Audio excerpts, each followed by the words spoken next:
Mga kababayan, ang pambansang awit ng Pilipinas.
Please be seated. We recognize the presence of our majority leader virtually. We recognize the from Mindanao, Senator Mig Zubiri. We recognize the presence of the chairman of the Senate Committee on Electoral Reform, Senator Amy Marcos. We recognize the presence of virtually Senator Aquilino Coco Pimentel, the author of the measure which we are about to tackle today, Senate Bill 2019. And physically present with us is another senator from Mindanao, Senator Ronald Bato de la Rosa, the chairman of the Senate Committee on Peace and Order, plus a lot of other senators will be joining us later. So we have a quorum.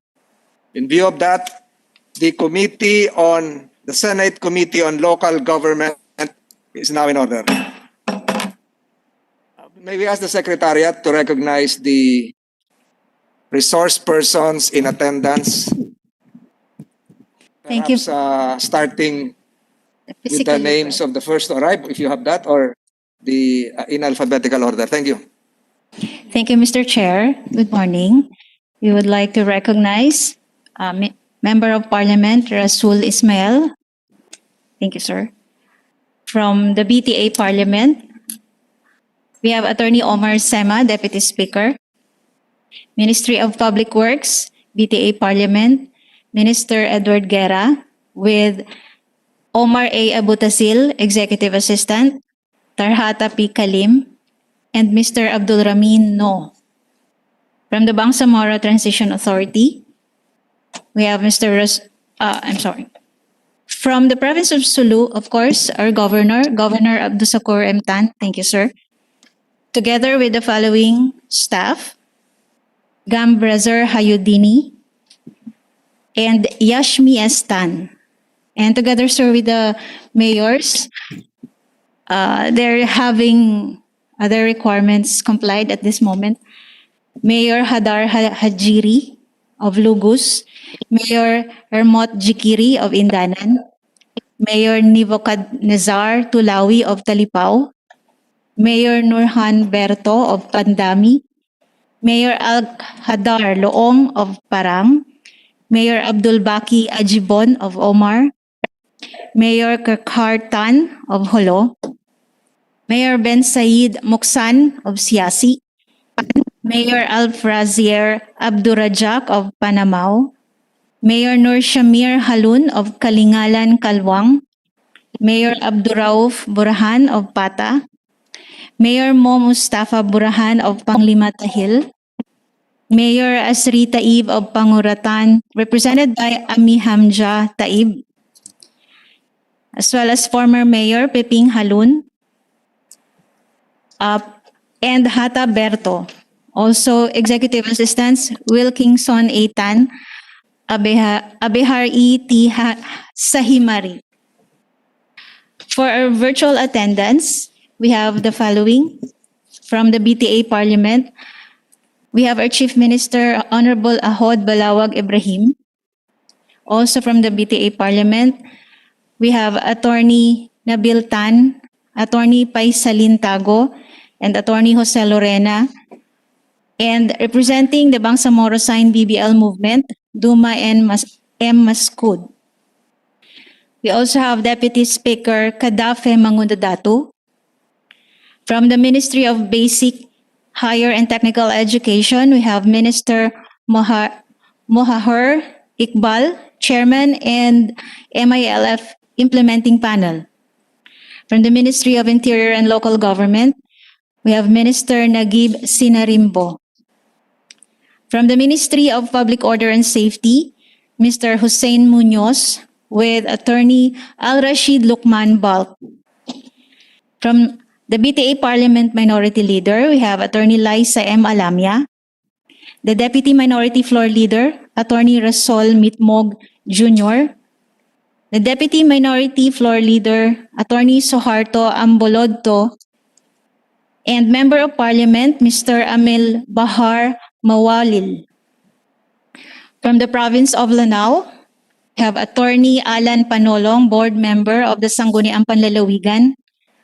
From Cotabato City, the representative of Mayor Attorney Frances Cynthia Gianni Sayadi, we have Attorney Kitem Duque Kadatuan Jr., Secretary to the Mayor of Cotabato. From North Cotabato, representing Governor Nancy A. Catamco, we have Attorney Ermelo Libre, Chief of Staff.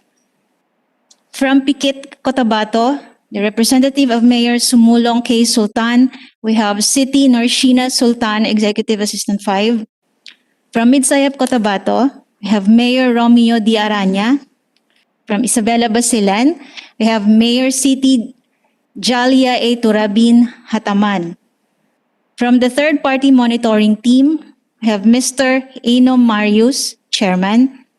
From the Mindanao People's Caucus, we have Attorney Marian Arnado, Secretary General.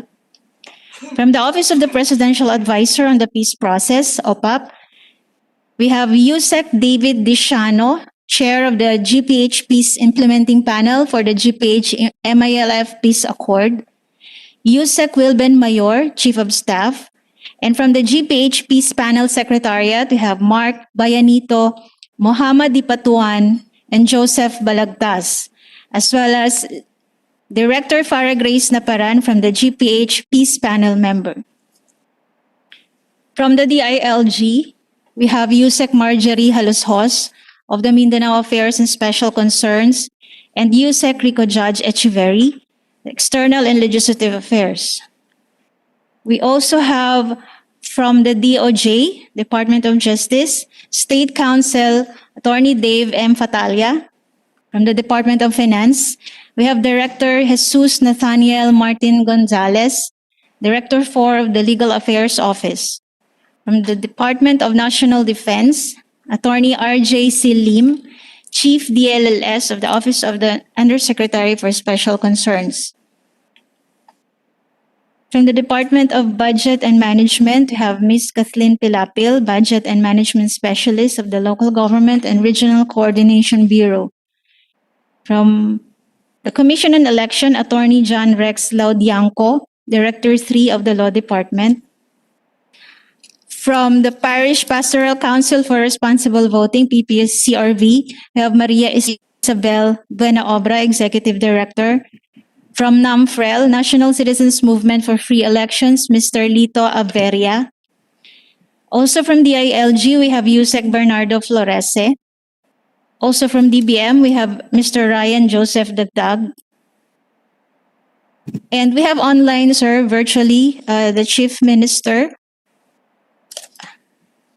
That's all for now, sir. As we proceed, magandang umaga po muli sa inyong lahat. To clarify this, we will not be concluding this hearing in one sitting. This will probably be a series of several hearings, considering the issues involved, plus the number of our resource persons. We will not be concluding this today. This will just be an initial hearing.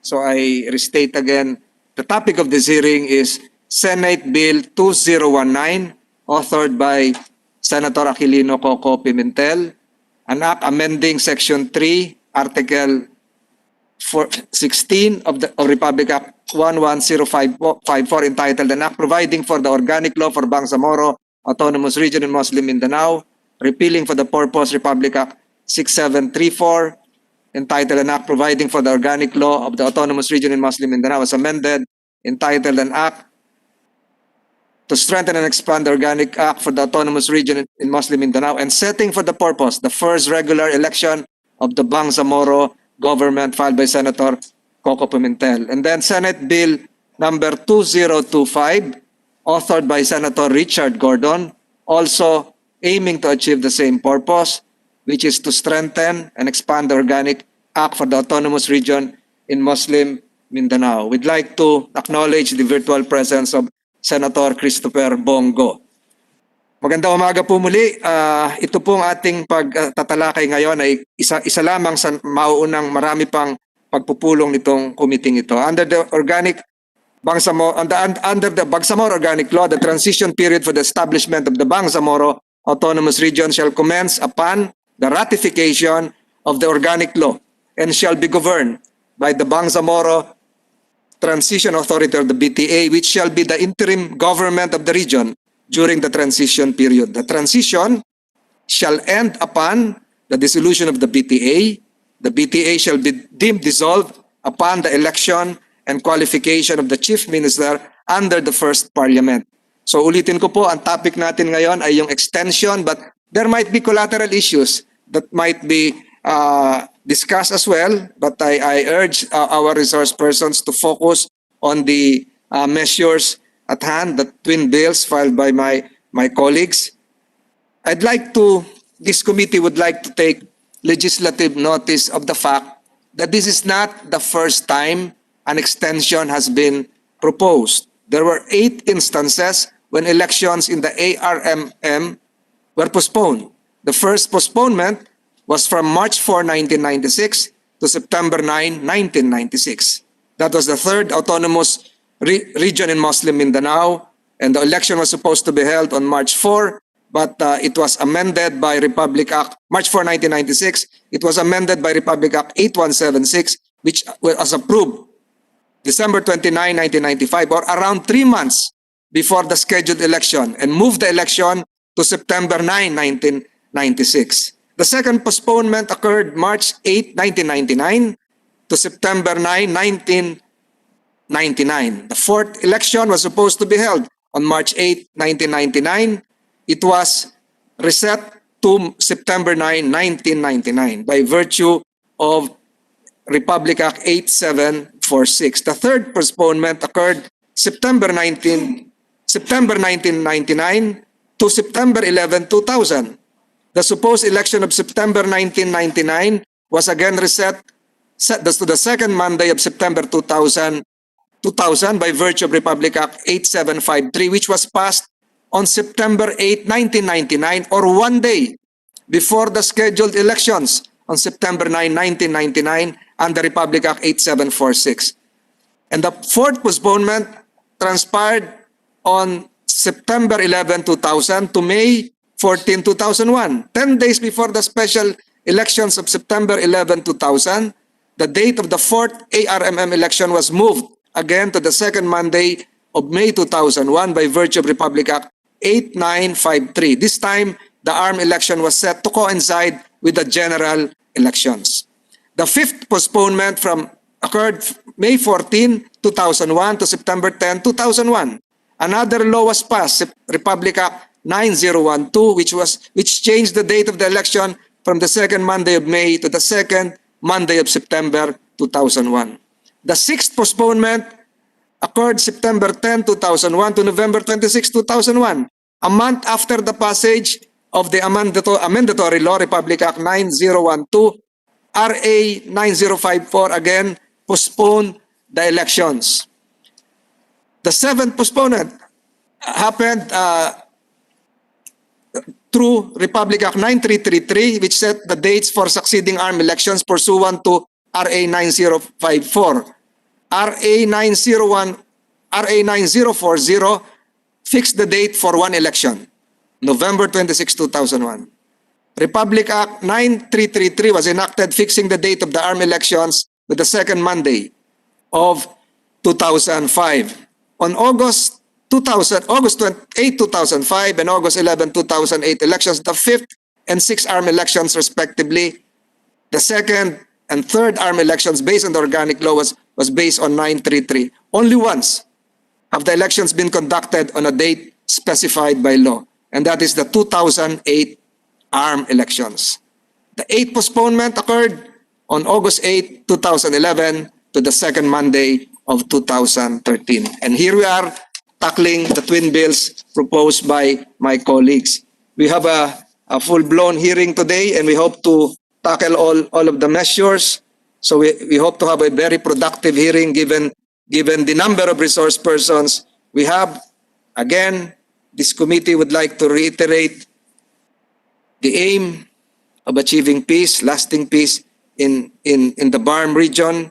And for the record, we'd like to let all the resource persons know that a few hours ago, just yesterday afternoon, the Senate approved on third reading a measure dividing the province of Maguindanao into two, Maguindanao del Norte and Maguindanao del Sur, with the aim of spurring the development in the said area. And it will have an enormous effect on the BARM region. Having said that, I now allow my colleague physically present here, Senator Bato de la Rosa, to give his opening statement. Bismillah. Senator de la Rosa is recognized. Thank you, Mr. Chairman. Good morning, everyone. Sa lahat ng mga in attendance today, this is a very important hearing. Maraming salamat po sa inyong concern sa pagdalo dito. And I am here, Mr. Chairman, to support you, being my chairman in this committee. And I just would like to listen from both sides so that we will be well informed, and our decisions in the future will be based on our listening to both sides. Thank you, Mr. Chairman, and good morning po sa ating lahat. Thank you, Senator de la Rosa. I'm torn between recognizing the author of the measure, Senator Coco Pimentel, or the author of the original Bangsamoro law, our majority leader, Senator Mig Subiri. So, The majority leader, sir, I defer to the author if he wishes. majority, I defer to the majority leader. Oh, thank so you, sir. since both of my colleagues are dialing, I now recognize the presence of Senator Win Gatchalian, who is physically present to give his opening statement. Senator Gatchalian is recognized. Thank you, Mr. Chair. Mr. Chair, for now, I don't have any opening statement. Thank you. Thank you. May we ask Senator Coco Pimentel to give his explication as to the rationale of Senate Bill 2019, calling for the postponement of the BARM elections. Senator Pimentel, you have the floor. Thank you, Mr. Chairman. Although I would like to put it on record that I was willing to give way to our majority leader, also the leader of Mindanao, not only of our region but of the entire Mindanao. So, thank you for this opportunity, Mr. Chairman, to expound a little on the bill. But first of all, I'd like to thank you for acting quickly on the said measure, as we might run out of time because we will be, I hope not, no, but definitely distracted with the upcoming scheduled election for the other positions in government. So this measure is really born out of my my sense of fairness, because we gave time for the transition from ARM to BARM with new leadership, and yet definitely we cannot deny this. We all lost time due to the COVID-19 pandemic. So out of a sense of fairness, to really measure accurately and judge them fairly on their performance, the least that we could do is to restore to the leaders of the BARM during the transition period at least the time that they lost because of the COVID-19 pandemic. So, and then the second part of the bill is just out of sense of practicality, that since there is an upcoming scheduled election already after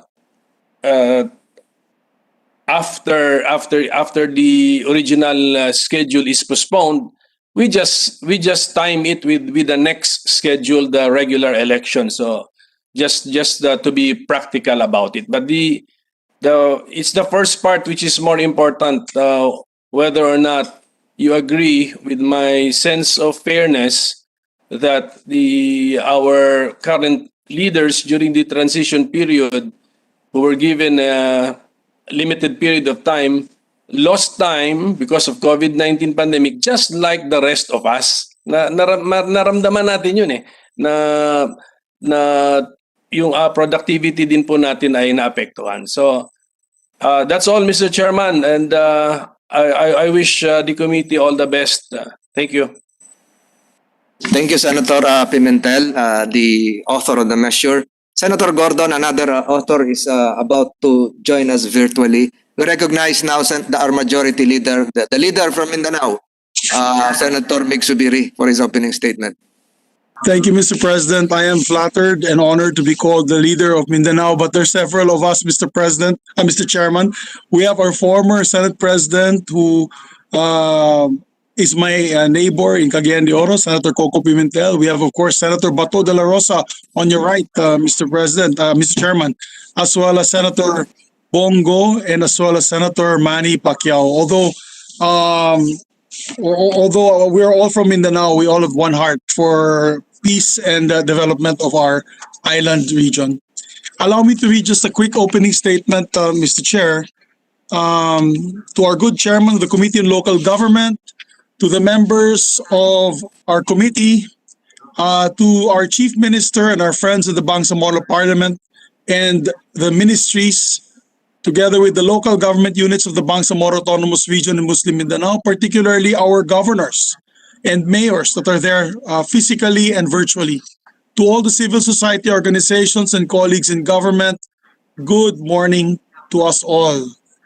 Alhamdulillah, and praise God for the day today. My personal journey with the Bangsamoro Organic Law officially started on December 12, 2017, when I filed Senate Bill number 1635. On the same day, I was designated by our Senate President, Senator Aquilino Coco Pimentel, to head the subcommittee to hear and sponsor the Bangsamoro bills in the Senate.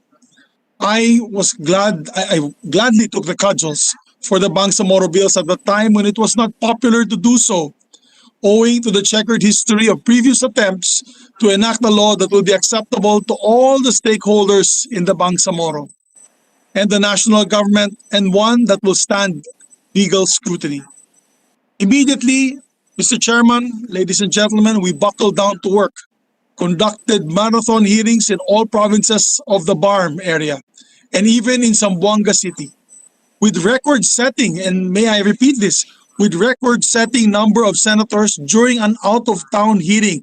I'm sure our distinguished former Senate President, now our Chairman of the Committee on Trade and Industry, Senator Coco Pimentel, would remember our hearing in Zamboanga where I believe we had 8 senators present, a third of the Senate at that time. A few more, we would have had a quorum for sessions in that particular hearing.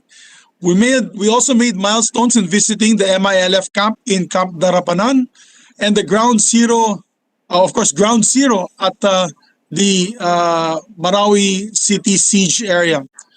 We were in tears seeing the destruction of Marawi and concluded that what violent extremism could do was happening now in Mindanao. So we declared then that we could no longer let the children and the future generations of the Bangsamoro fall victim to violent extremism and internal conflict in the region. We had sleepless nights during the technical working group meetings in the coming up with the committee report, and the sponsorship on the Senate floor, by the way, was not a walk in the park, as we deliberated on it for several weeks. The bicameral conference committee meetings were equally excruciating, as we held day-long meetings and stayed past midnight, even braved the typhoons and floods during that time in Metro Manila. We persevered and did the proverbial burning of the midnight oil in finding a just and lasting peace and meaningful development in the Bangsamoro and even in the whole of Mindanao. And allow me to add, Mr. Chairman, that the final outcome was a true collaboration of bipartisanship, united under a goal of a peaceful Mindanao. It is only then you could see, Mr. Chairman, that members of the minority and majority were working together, working hard to coming up with the provisions acceptable to all sides during this very trying time. On a very rare occasion, we even had an addendum on the opening of Congress, Mr. Chairman, as we approved and ratified the Bicameral Conference Committee report on July 23, 2018. That's the day of the SONA, Mr. Chairman, a day which usually be otherwise purely ceremonial in nature. Usually, pag start of the SONA, that day is just the appointment of those who will greet the president, who will meet with the president, and for the opening of the State of the Nation address. But that day was special, Mr. President, because that day of the SONA, we wanted to present the Filipino people with an approved bicameral conference committee report, the final version of the Bangsamoro Organic Law. Mr. Chairman, a Thanksgiving or Grand Kanduli was held in September 2018 to celebrate the enactment of the Bangsamoro Organic Law or Republic Act 11054. And on that occasion, I was honored and thankful and humbled to be conferred the title of Datu Kalilintad or Prince of Peace. We were euphoric as our hard work was rewarded with overwhelming approval, 88.57% to be exact, of the Bangsamoro people during the plebiscite in January 21, 2019. I'm proud to say that to this day, the law stood legal scrutiny as the Supreme Court has not yet invalidated any provisions of the Bangsamoro Organic Law so far. Mr. Chairman, since its establishment, the Bangsamoro Transition Authority, now the Bangsamoro Parliament, made some progress in sincere efforts in fulfilling its mandates. However, there's still a lot of things to be done. And no one, and I repeat, no one has foreseen the COVID-19 pandemic. This pandemic has made life more difficult and much worse for most of us. More so to an institution in its infancy stage, such as the Bangsamoro Transition Authority. It hit them barely a year on their job. And not to mention, Mr. Chairman, the delays in the appointment of the members of the Transitional Authority in Parliament. Thus, this hearing on the bills extending the transition period of the Bangsamoro Transition Authority is a continuation of our arduous task in finding a just and lasting peace for the Bangsamoro. I am committed more than ever to seeing it through, and I'm hopeful that today's hearings will find a common ground or that magic formula that will be acceptable to both sides of the aisle and other stakeholders in the Bangsamoro. I put my trust and confidence in the full support to the committee chair, Chairman Senator Francis Tol Tolentino, and the members of the committee in resolving these issues and coming up with a committee report at the soonest possible time. Once again, maraming salamat po. Thank you, Senator Mig Zubiri. Before we proceed, I'd like to acknowledge the physical presence of the Member of Parliament, Mr. Rasul Ismael, the Vice Chair of the Committee of Agriculture and Fisheries and Agrarian Reform of the BARM, as well as the arrival of several mayors from Sulu. I'd like to acknowledge the physical presence of Mayor Hermut Jikiri of Indanan, Mayor Ak Dahar Loong of Parang, Mayor Abdul Baki Ajibon of Omar, Mayor Kerhar Tan of Holo, Uzir, Mayor Nur Shamir Halun of Kalingalan, Mayor Mo Mustafa Burahan of Panglima Tahil. Good morning po sa inyo. Thank you for joining us today. We now ask Senator Amy Marcos, the Vice Chair of this committee, to have her opening statement, if any. Senator Marcos, you're recognized. Yes, thank you very much for the recognition and invitation, and greetings to all my friends, my fellow members from my old league, the Governors League, my mayors. Assalamualaikum warahmatullahi wabarakatuh. It's great to see you all here, and we are indeed taking up these very important bills by both Senator Pimentel and Senator Gordon. I am here more specifically as the chairman of the Electoral Reforms Committee, given that, in fact, this is an election we are postponing. Hence, I would first like to posit Article 17, Section 1, which clearly indicates that any amendment, revision, or repeal in organizing the election shall be made by law or by Congress. Hence, the claim by certain quarters that there would be legal fallibility in the failure to conduct a plebiscite is not valid. Certainly, Congress by law can postpone or otherwise reorganize an election. Secondly, for the purposes of electoral reform and the committee that I lead, Section 40 of the BARM law says that there will be an electoral office in the BARM. This is part of the organic law, and an annual budget is required to be provided. Therefore, BARM, in fact, should be having its own electoral office. Thirdly, however, if we notice, the COMELEC continues to organize elections, given that the status of BARM is still under the control of the National COMELEC. As I understand it, organizationally, the BARM Electoral Office is effectively comparable to a regional office under the COMELEC. I am happy to be corrected, but that is my present understanding, that COMELEC will in fact take this on. If we are to abide, therefore, by both the organic law as well as COMELEC's jurisdiction, it would appear that the COMELEC's policy has been, upon orders of President Rodrigo Roa Duterte, that we continue with all elections as close to their stipulated date as possible. We should be on schedule insofar as it is humanly possible. You will note that despite COVID and a number of postponements, the Palawan plebiscite, dividing the province into three, is about to be conducted in the next few days. Certainly, the COMELEC and the national government have not hesitated in the efforts to organize the national elections to be held in 2022, including the upgrading of the SK or youth voter lists, as well as the continuous and aggressive registration of the OFW.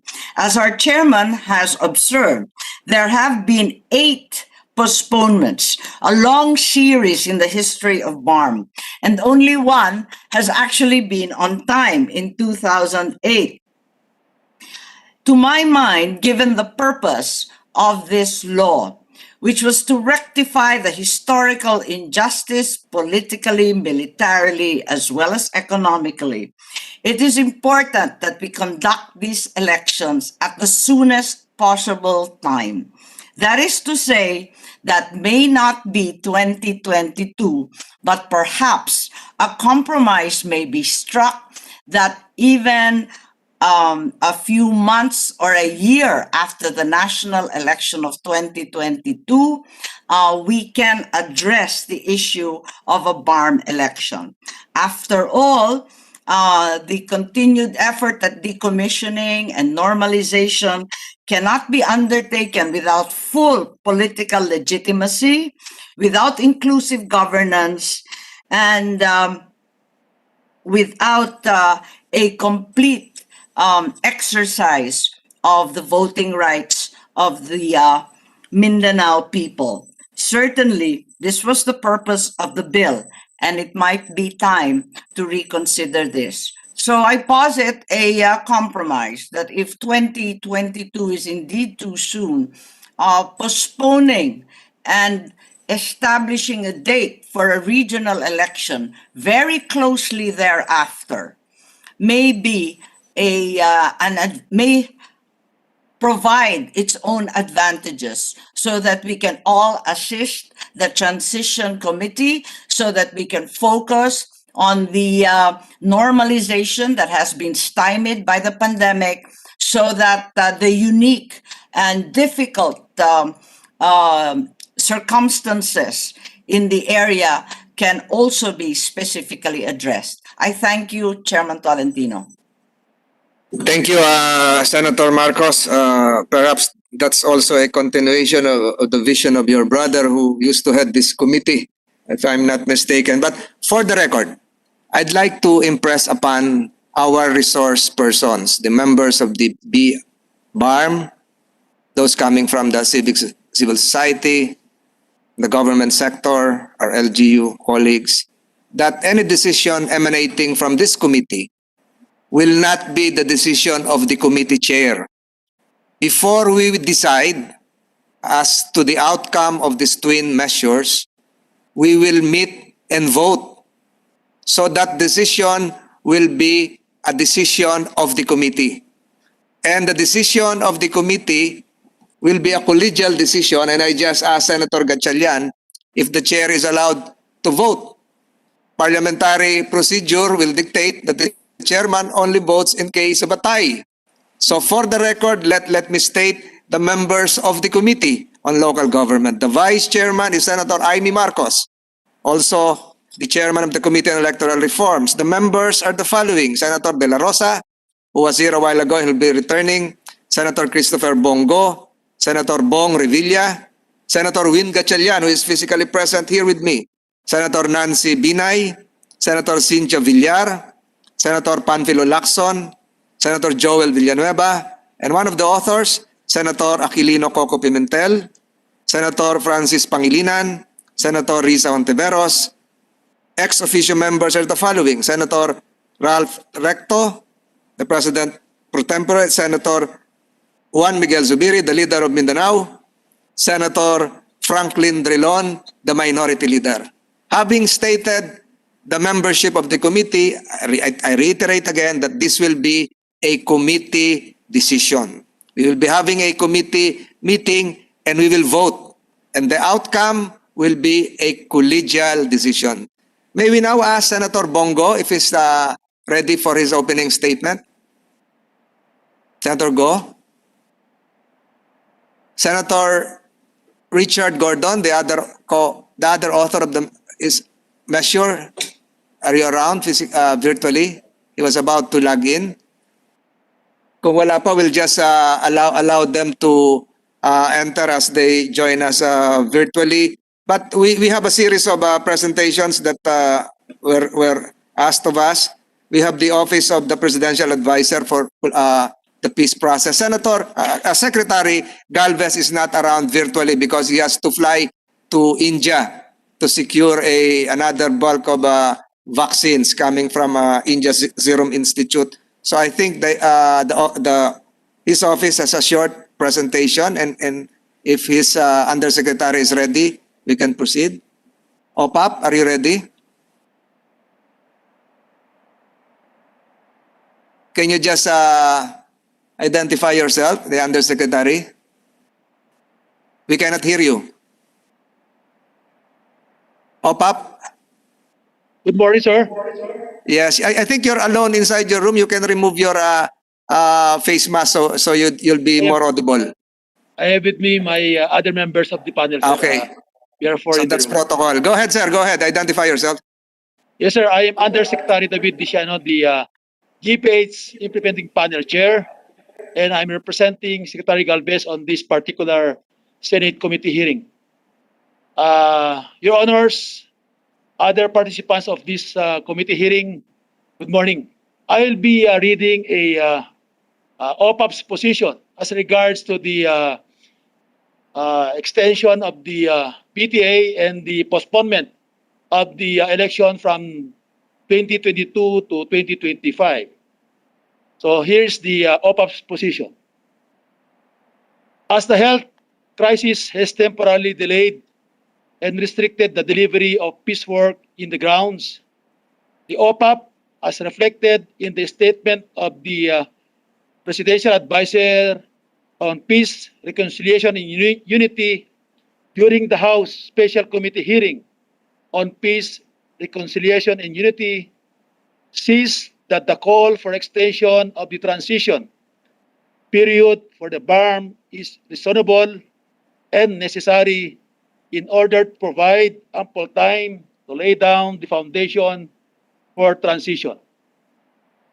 We recognize that as the country confronts the challenges brought about by the pandemic, government priorities have shifted and resources have been reallocated to more pressing priorities.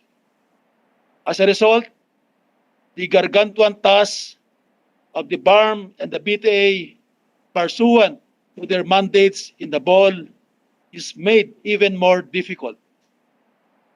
The enactment of priority codes and organization of the bureaucracy and setting up of offices and other institutions in the BARM is lagged as the regional government's time, effort, and resources are diverted to handling the health crisis.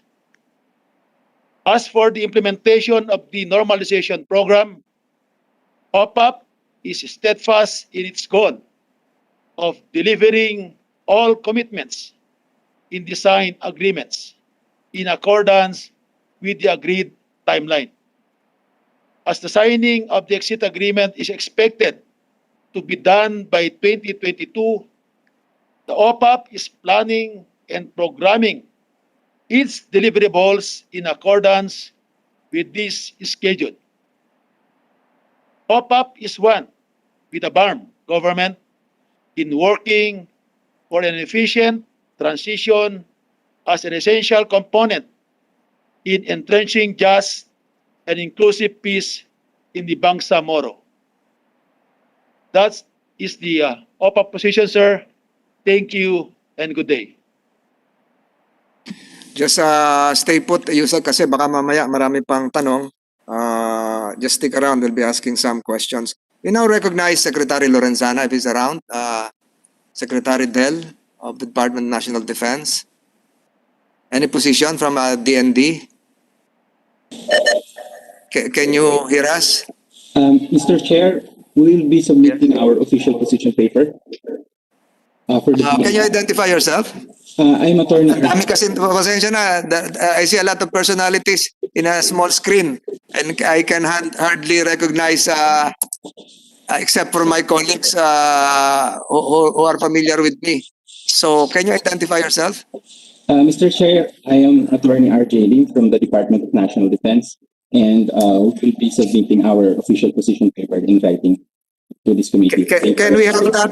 Can we have that within a week? I think Secretary Lorenzana is the cabinet officer in charge for this region and is very well engaged and immersed in the issues involved.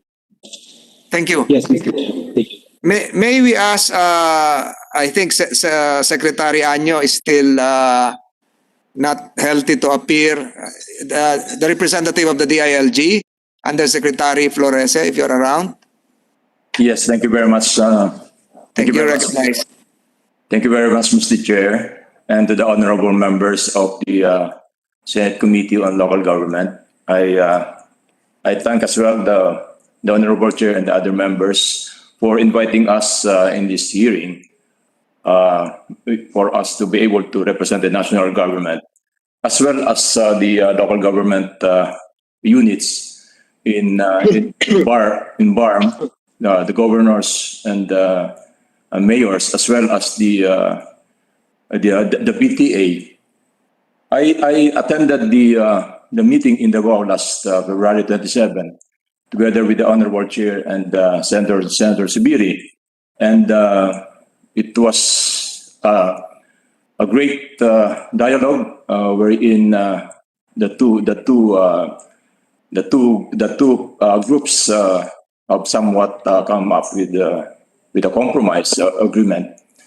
And then after that dialogue, they had a series of consultations with their constituents and other political leaders in the area. And yesterday also I attended another dialogue with them.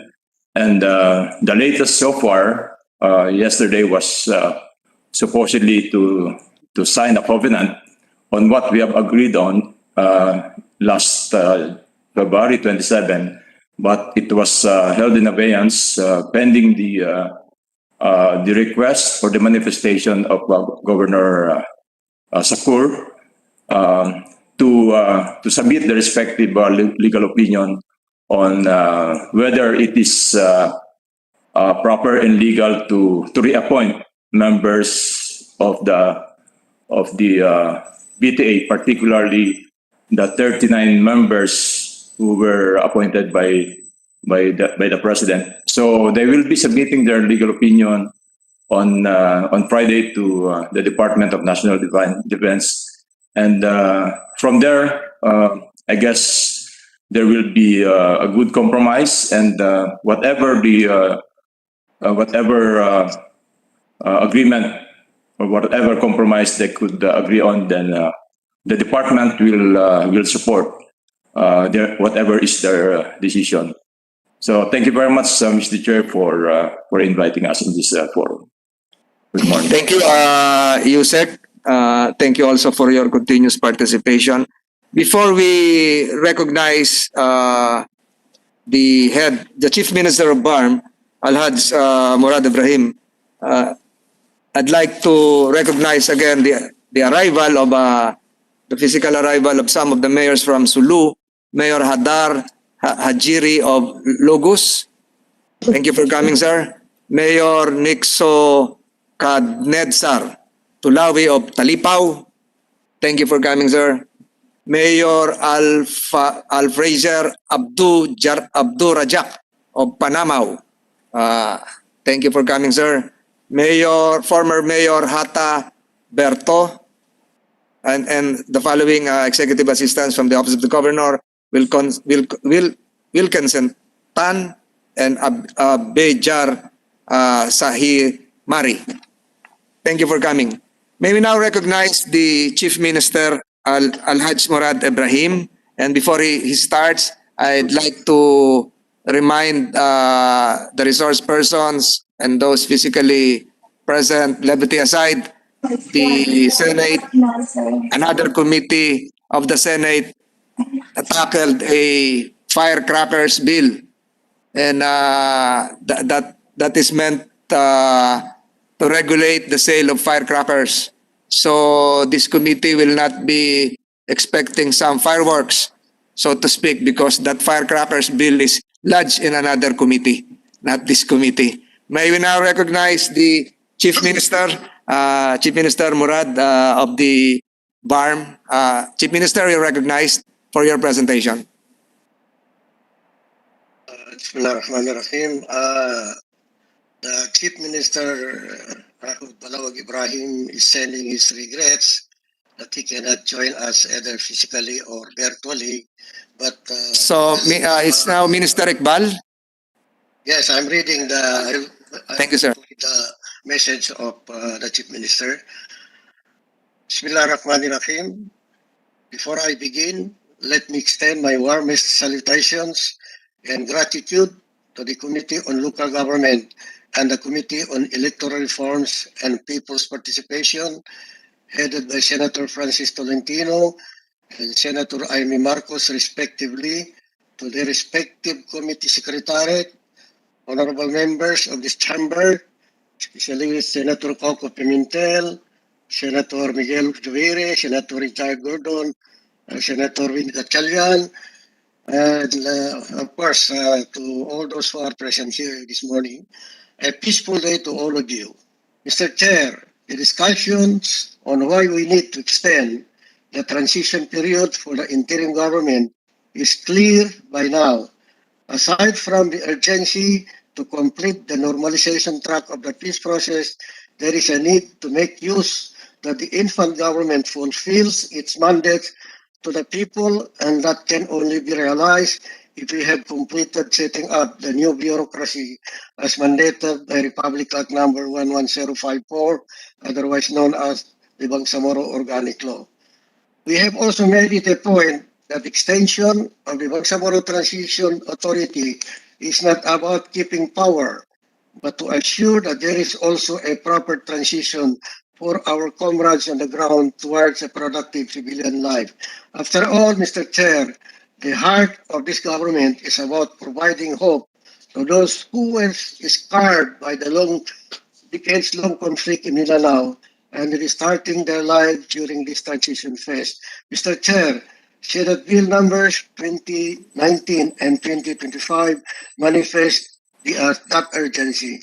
In the same effect, I am optimistic that the collective wisdom of this august body will ultimately benefit the people of Mindanao and the Bangsamoro peace process. It is our shared responsibility to pass on a more peaceful region to the next generation and perhaps fulfill our homeland's potential in economy and productivity. Ladies and gentlemen, if we look at the checklist of our peace process, we barely check off significant deliverables to assure that the environment stays true to what the law provides, and we cannot afford to lose this opportunity of building better lives for our people. With 2 priority codes done, 2 already in the Parliament and 2 at the level of the regional cabinet, I am confident that we can deliver the end of our bargain specifically in the political track. However, Mr. Chair, that's just one side of the story, and today we get the opportunity to see why we truly need to manifest our shared vision in the Bangsamoro Organic Law. I look forward in a fruitful dialogue with all of you, and as always, for the Bangsamoro and for the pursuit of moral governance. Thank you very much, and wassalamu alaikum wa rahmatullahi wa barakatuh. Thank you, Minister Iqbal. Just stick around because there might be some questions emanating from some of my colleagues. We now ask a statement coming from Governor Sakurtan, who's physically present, and I think we have received several. For the record, we have received several resolutions from the LGUs of the BARM relative to this issue, and the committee would like to take notice of resolutions coming from the Sangguniang Panlalawigan of the province of Tawi-Tawi, supporting the extension. We have a Sangguniang Panlalawigan resolution coming from, I think it's Lanao del Sur, also in support of the resolution of Senator Pimentel, and League of Municipalities resolutions from Tawi-Tawi, and an opposition coming from Cotabato City Mayor Cynthia Giani. Of course, we have the opposition coming from Governor Sakurtan. But before we give the floor to Governor Sakurtan, I'd like to virtually recognize the presence of Governor Nancy Catamco of North Cotabato, who's around. I think this is another issue because we have 63 barangays in limbo. They don't have a municipality. They are still barangays, so to speak. So we now recognize Governor Sakurtan. Assalamualaikum. Maraming salamat, sir. Thank you very much, Chairman Senator Francis Tolentino, sir. Senator Chalian, thank you. And to the honorable members of this committee. Thank you very much for giving us this opportunity to be present. And we had prior meeting, sir. It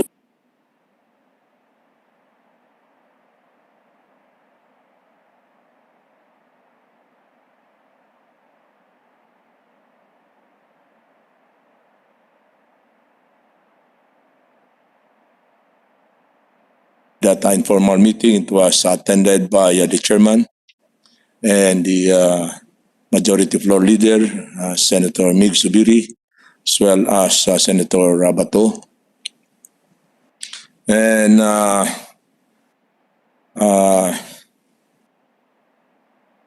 based on that request, that dialogue be conducted.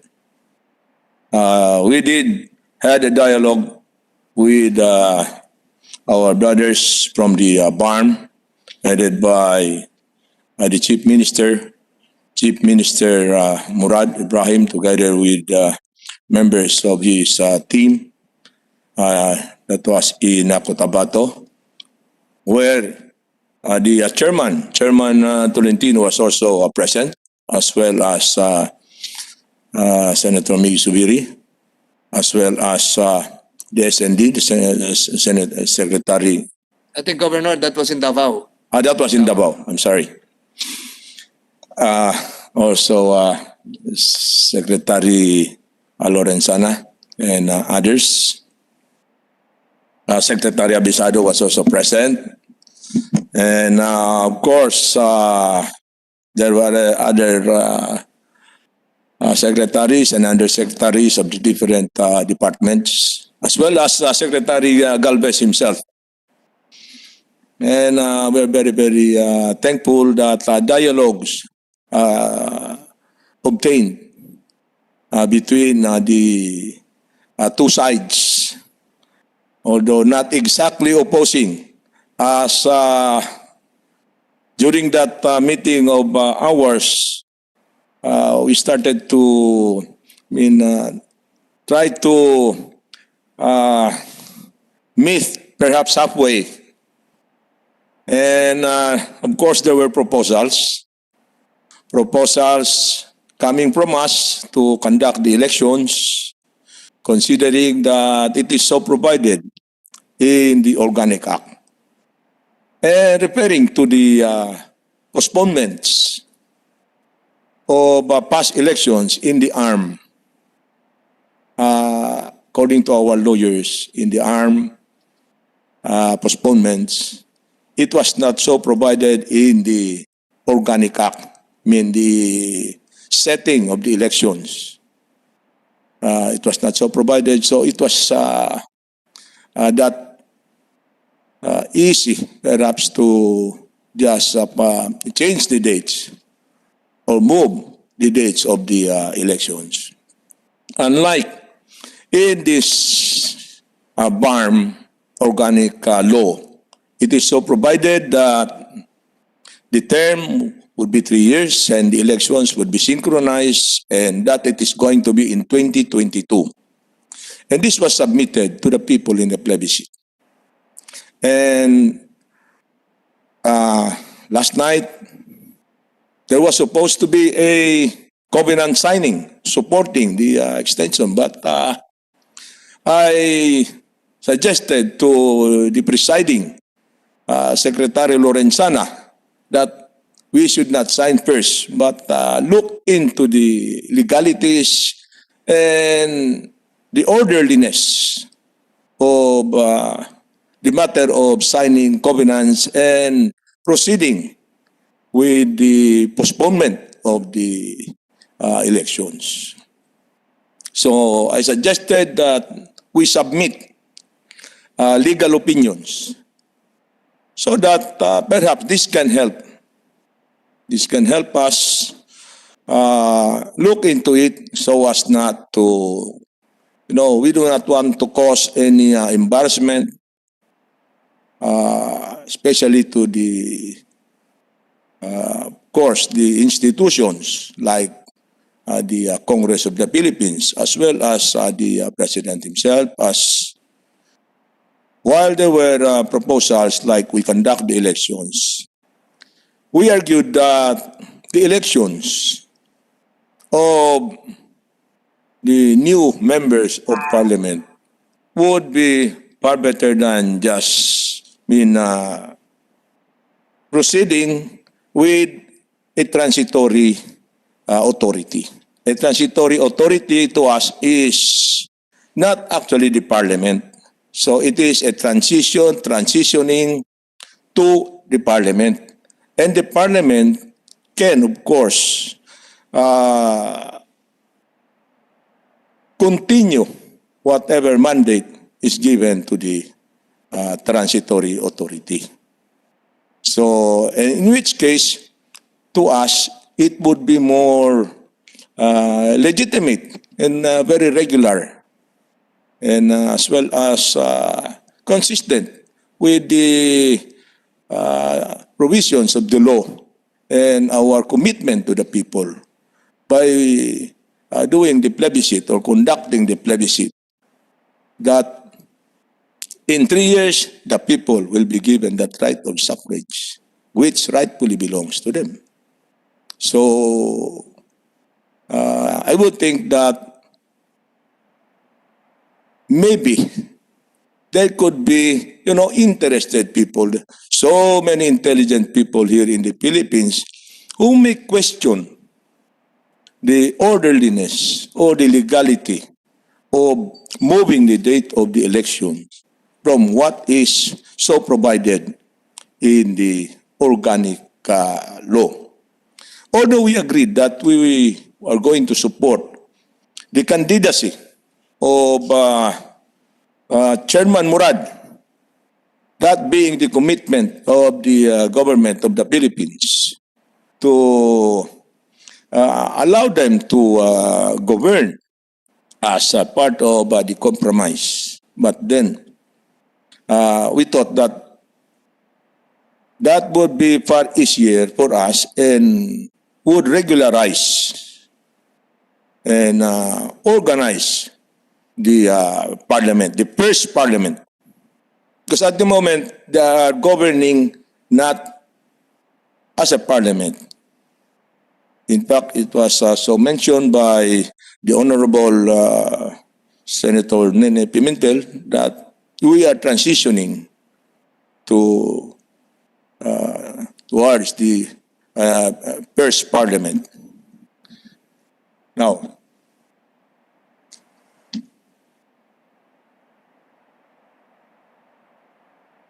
so that is our argument, Mr. Chairman, sir. Now, there was that counter proposal that out of the 80 members of would be members of the parliament or members now of the BTA, 41 of which, the majority, so provided also by, I think part of the agreement is should be members of the MILF, the More Islamic Liberation Front, and 39 of which should come from the Philippine government. And that was offered to us or to the local government units for them to recommend to the office of the president. But the thing there is, we also have doubts if these members of the BTA can just be removed and replaced, or do they have to resign? Or although some say that since the appointing authority is the office of the president or the president himself, but there are offices like the Commission on Elections, of which the term is fixed and can only be removed for cause. So that is why we are looking at this for purposes of I think, a greater harmony between the two parties. So, but either way, we are saying that we will support Chief Minister Murad. With elections, we will support Chairman Murad. Without the elections or extending or postponing the elections, we will also support Chairman Murad. Of course, with the proposed offer of including the 39 members of the BTA. So yun po ang in-offer, as well as some members of the cabinet. Actually, they were already discussing about offers of members of the cabinet to the different provinces. But I suggested that why don't we wait first until we shall have submitted our legal opinions, so that competent authorities, as well as the Senate of the Philippines and the House of Representatives, the Office of the President, the Department of Justice, the Solicitor General, and can go over this and ensure that whatever we do would be the best, and not only the best for the institutions but for our people in Mindanao, in the Bangsamoro Autonomous Region. Yun lang po, sir. Maraming salamat. Thank you, Governor Sakurtan. Before we elicit some reactions from the proponent, Senator Pimentel, and the majority floor leader, I'd like to have Governor Nancy Katamco just linked up with us if she has an opening statement. Governor Nancy Katamco of North Cotabato, are you virtually present? Yeah, good morning, Mr. Chair. Is Governor Katamco there? Wala? Governor, good morning, Chair. Good morning, Mr. Chairman, and ladies and gentlemen. Before you proceed, sir, before you proceed, I'd like to recognize the physical attendance of the following additional mayors from Sulu: Mayor Nurhan Berto Pandami, Mayor Ben Sayed Muksan of Siasi, and former Mayor Piping Halun of Sulu. Ang dami nyo na rito. Baka wala nang tao sa Sulu. You're all here. So, from North Cotabato, who is the representative? Go ahead, sir. Good morning, Mr. Chair, honorable members of the Senate. Governor Nancy Katamco conveys her apology for not able to attend this meeting. She is now joining an LCAC meeting in the municipality of Makilala. However, she would like to request the Senate to read into the records her position on this matter if the Senate will allow. Go ahead. You have the floor here. Thank you, sir. Thank you. So this is the statement position of the Governor of Cotabato Province, Nancy A. Katamco, on the matters being discussed today. And I quote,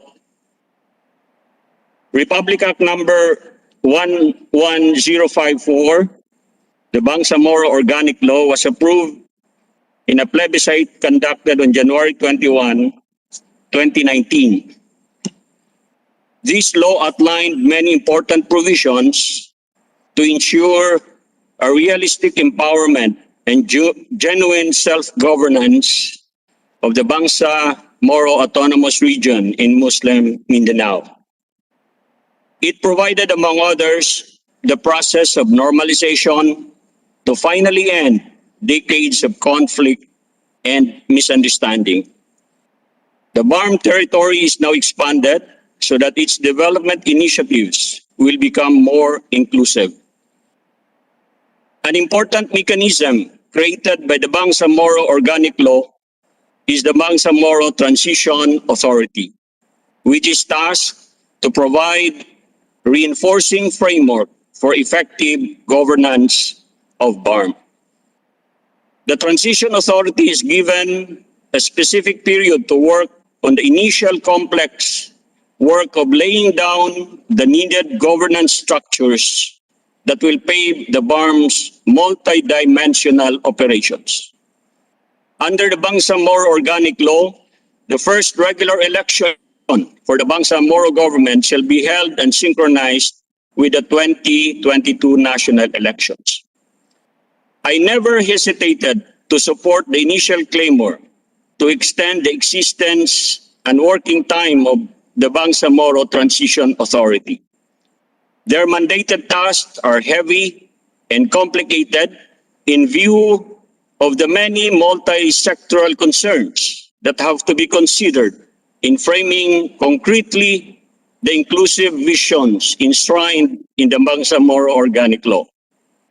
The unexpected arrival of COVID-19 pandemic is another undeniable factor which I believe caused disruptions to the timelines of activities and other deliverables set by the Transition Authority. As a first-time governor of the province of North Cotabato, I can fully understand the constraints of time in fulfilling a novel vision. The realization of my own governance roadmap for Cotabato province was also inconveniently slowed down due to many unexpected constraints such as the perennial resistance to change and the consuming demands for transitory adjustments to new institutional governance arrangements. Most of all, the COVID-19 pandemic gravely affected all development momentum, not only in BARM, but also other local, national, and international institutions and government units. In my humble assessment of the challenges and complexity of the mandates given to Bangsamoro Transition Authority, there is really a need to prolong, for the meantime, the existence of the Bangsamoro Transition Authority. This can significantly give enough working time to the Transition Authority to fully achieve the important mandates granted to it by the Bangsamoro Organic Law. Our common journey to inclusive peace and development in Muslim Mindanao is always a continuing work in progress until we all achieve as one people the fruits of our vision for our Muslim brothers and sisters. Premised on the above realities, I manifest my unequivocal support to the proposed legislative move in the Senate to postpone the first regular election for the Bangsamoro government to be held and synchronized with the 2025 national election. Unquote. That's the statement, Mr. Chair, of Governor Nancy Catampo. Daghang salamat. Thank you, from North Cotabato. Is Mayor Cynthia Gianni around of Cotabato City? So wala si Mayor Cynthia. May we elicit reactions from our colleagues relative to the statements coming from Minister Iqbal and Governor Sakurtan? Perhaps the majority leader can start the ball rolling. Senator Zubiri.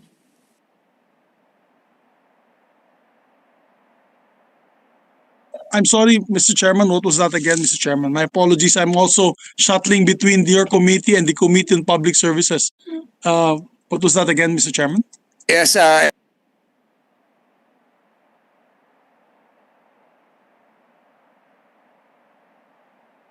Sorry, Mr. Chairman. Hello?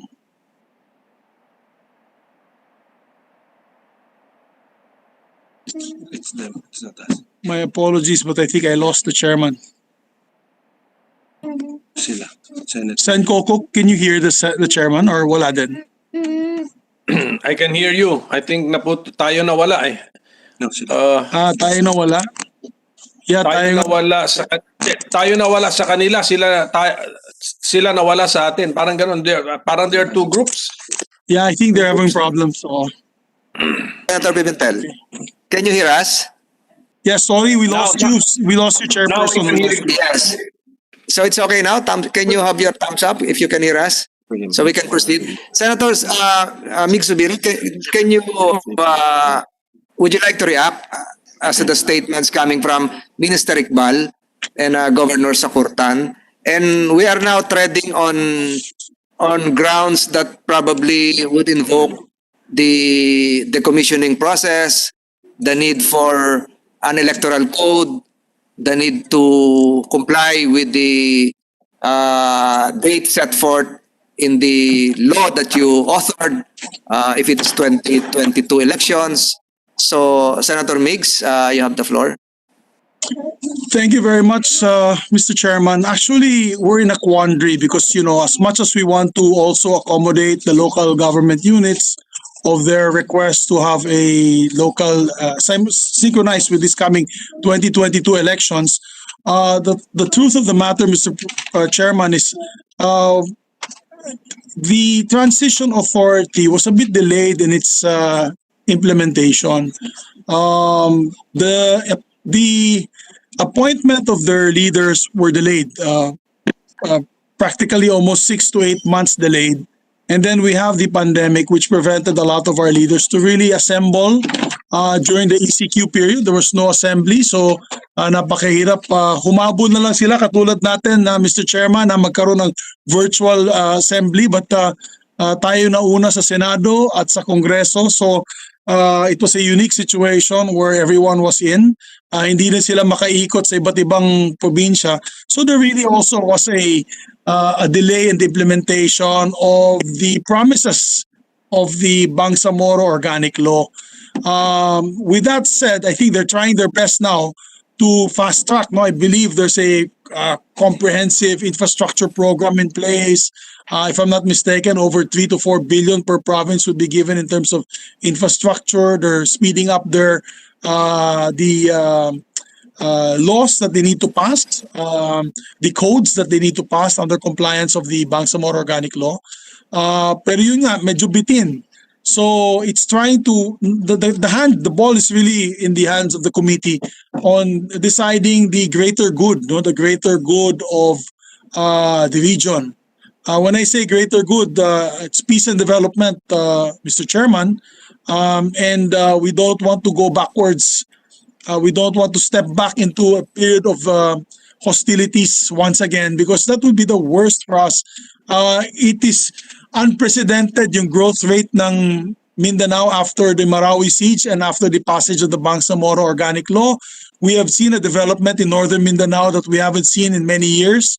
The dear city of our colleague Senator Coco Pimentel was almost double digits in growth rate. Kumuntik na tayo humabol sa double city in terms of growth rates in 2019 and before the pandemic hit. So not only in northern Mindanao but the rest of Mindanao, I believe BARM also was having phenomenal growth. I think there were 8% GDP, 8 to 9% GDP, also unheard of in the past because of guns being silent. So it's a big we have a big responsibility to act on and a big important I'd say task to in the next few weeks, Mr. Chairman, in trying to balance that out, trying to retain the peace and development that we have gained with this Bangsamoro Organic Law and the march towards long and lasting and just peace.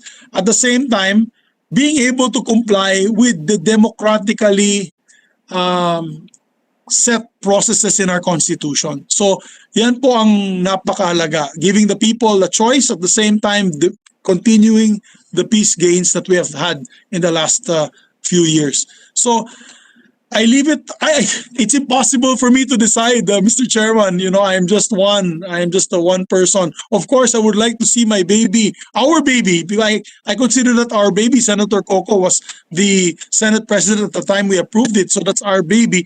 We'd like to see our baby succeed and grow up to be a strong and healthful and healthy region of our country, which not only gives before, when we say these areas, we mentioned these areas, it would give us a sort of like a difficult time because of the conflict. But now it is such a progressive part of our republic. So we want to keep those gains, Mr. Chairman, but of course without, without leaving our political elected leaders behind. So that is the challenge we face now, Mr. Chairman. That is the challenge that the committee will have to decide, and hopefully we can resolve in the soonest possible time. Thank you, Mr. Chairman. Mukhang naputol ulit tayo, Senator Coco. Mukhang naputol ulit tayo. Looks like there are two networks, their own. Then we are in one network mix. Then we are linked to them. Oo nga, we've been having problems with the Senate internet, Senator Coco. The past few days nagkakaroon ng lag, di ba? Nawawala sila. At nawawala din kayo. Yes, si Joe Lorena, I can still see him. Joe, can you hear us? Yeah, I think those who are online can hear us. Yeah, so si Attorney Nagib is there, si Minister is there. So we are as if one network, and then they have another network. Then ito yung line ng napuputol. Wala, no? I think there is an ongoing Commission on Appointments hearing. That's why we're trying to fight for a single broadband space. Thank you, Senator Mig Subiri. Thank you, sir. Thank you, sir. You just showed your passion as a true-blooded Mindanaoan. Senator Win Gatchalian, who is physically present, the chairman of the Senate Committee on Economic Affairs and Environment and Energy, would like to propound some questions. Senator Gatchalian, you have the floor. Thank you, Mr. Chair. Well, Mr. Chair, for the record, I voted in favor of the Bangsamoro Autonomous or Bangsamoro Organic Law. And I was actually one of the 8 senators who went with Senator Zubiri at that time to visit the different provinces in the Bangsamoro region. I supported the Bangsamoro Organic Law because I don't believe that the country will truly be prosperous if we don't have peace nationwide. As simple as that, Mr. President, Mr. Chairman.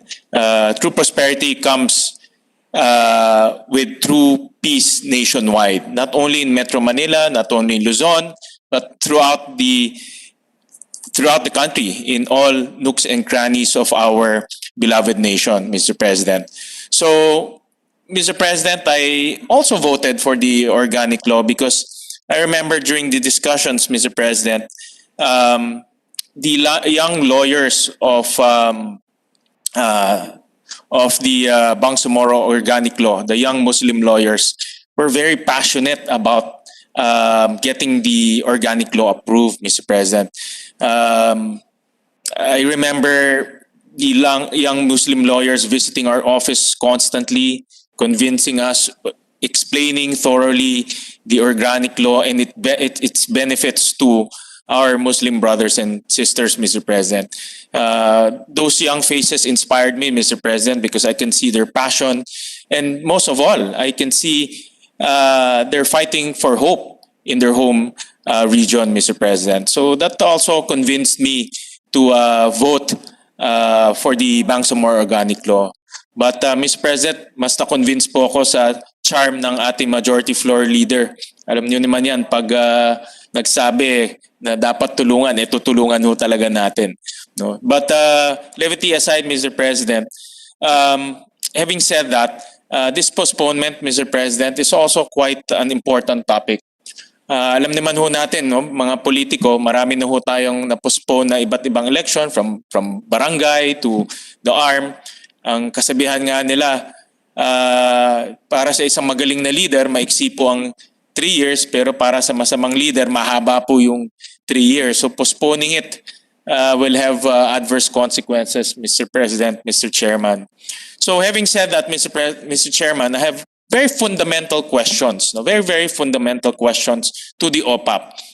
Because I've been listening earlier, and the primary reason for this postponement is because of COVID. No? COVID disrupted many activities, many transition programs, as well as many development programs that should be taking place in the Bangsamoro region, Mr. President. So my question to OPAP is, can you detail to us what are the programs, what are the activities that were delayed because of COVID? I want to understand, no? Before I throw my vote in, I want to understand because this is the ultimate reason. COVID disrupted many things.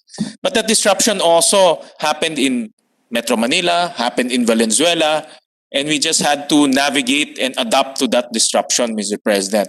Sabi nga nila, you just have to live with the COVID, no? And you just have to live with it, Mr. President. So, having said that, I just want to ask OPAP, what are the activities and the programs that were disrupted based on the list of activities that should be taking place?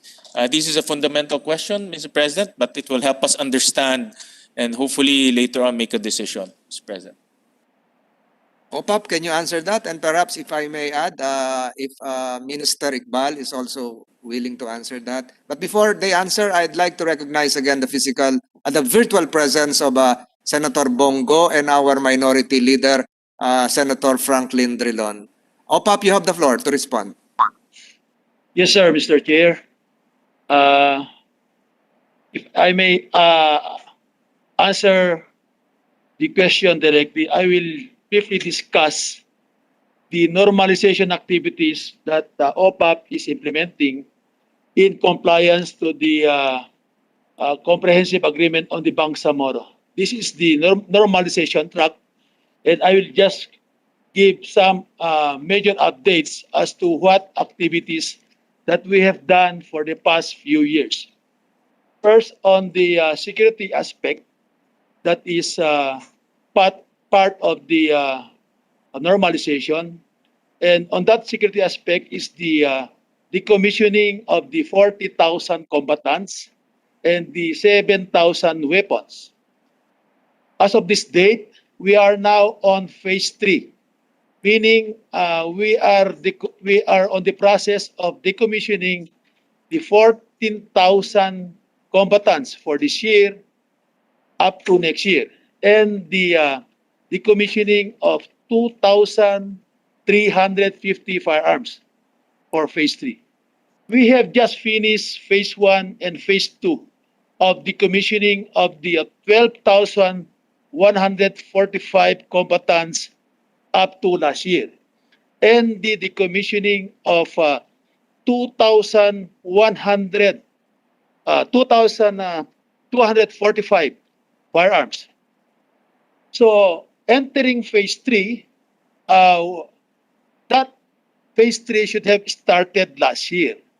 But since there was a pandemic, we have difficulty in the process or in the implementation of decommissioning, since the list of the 14,000 was not delivered to us because the inventory of the firearms and combatants was bit delayed precisely of the COVID. So this year, we are already on the process of verification and the validation of the list given to us by the MILF.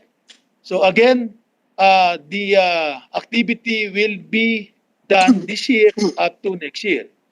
So for the phase 4, that is another 14,000 combatants and 2,350 firearms that will be decommissioned after the phase 3. And I think that timeline, the time for that phase 4 will be, I think, next year up to 2023.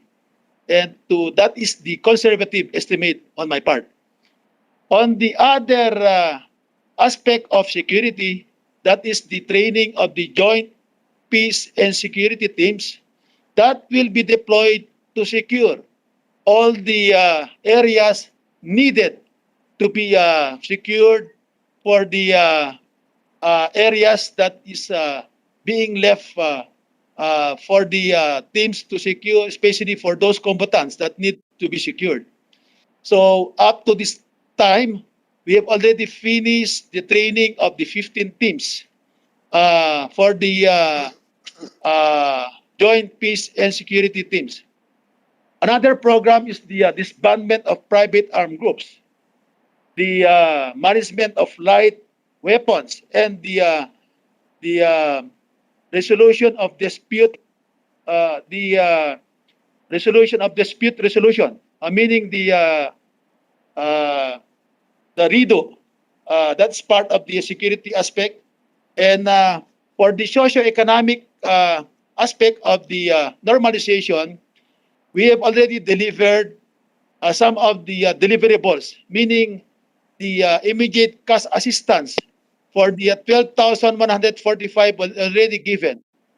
Meaning for the phase 1 and phase 2, we have given 100,000 each combatants.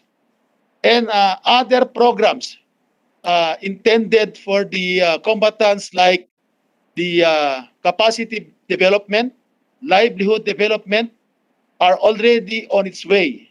In fact, some of the social services or social workers were already deployed to conduct need assessment to all combatants to get all the needed support to be given not only to the combatants but also to the communities.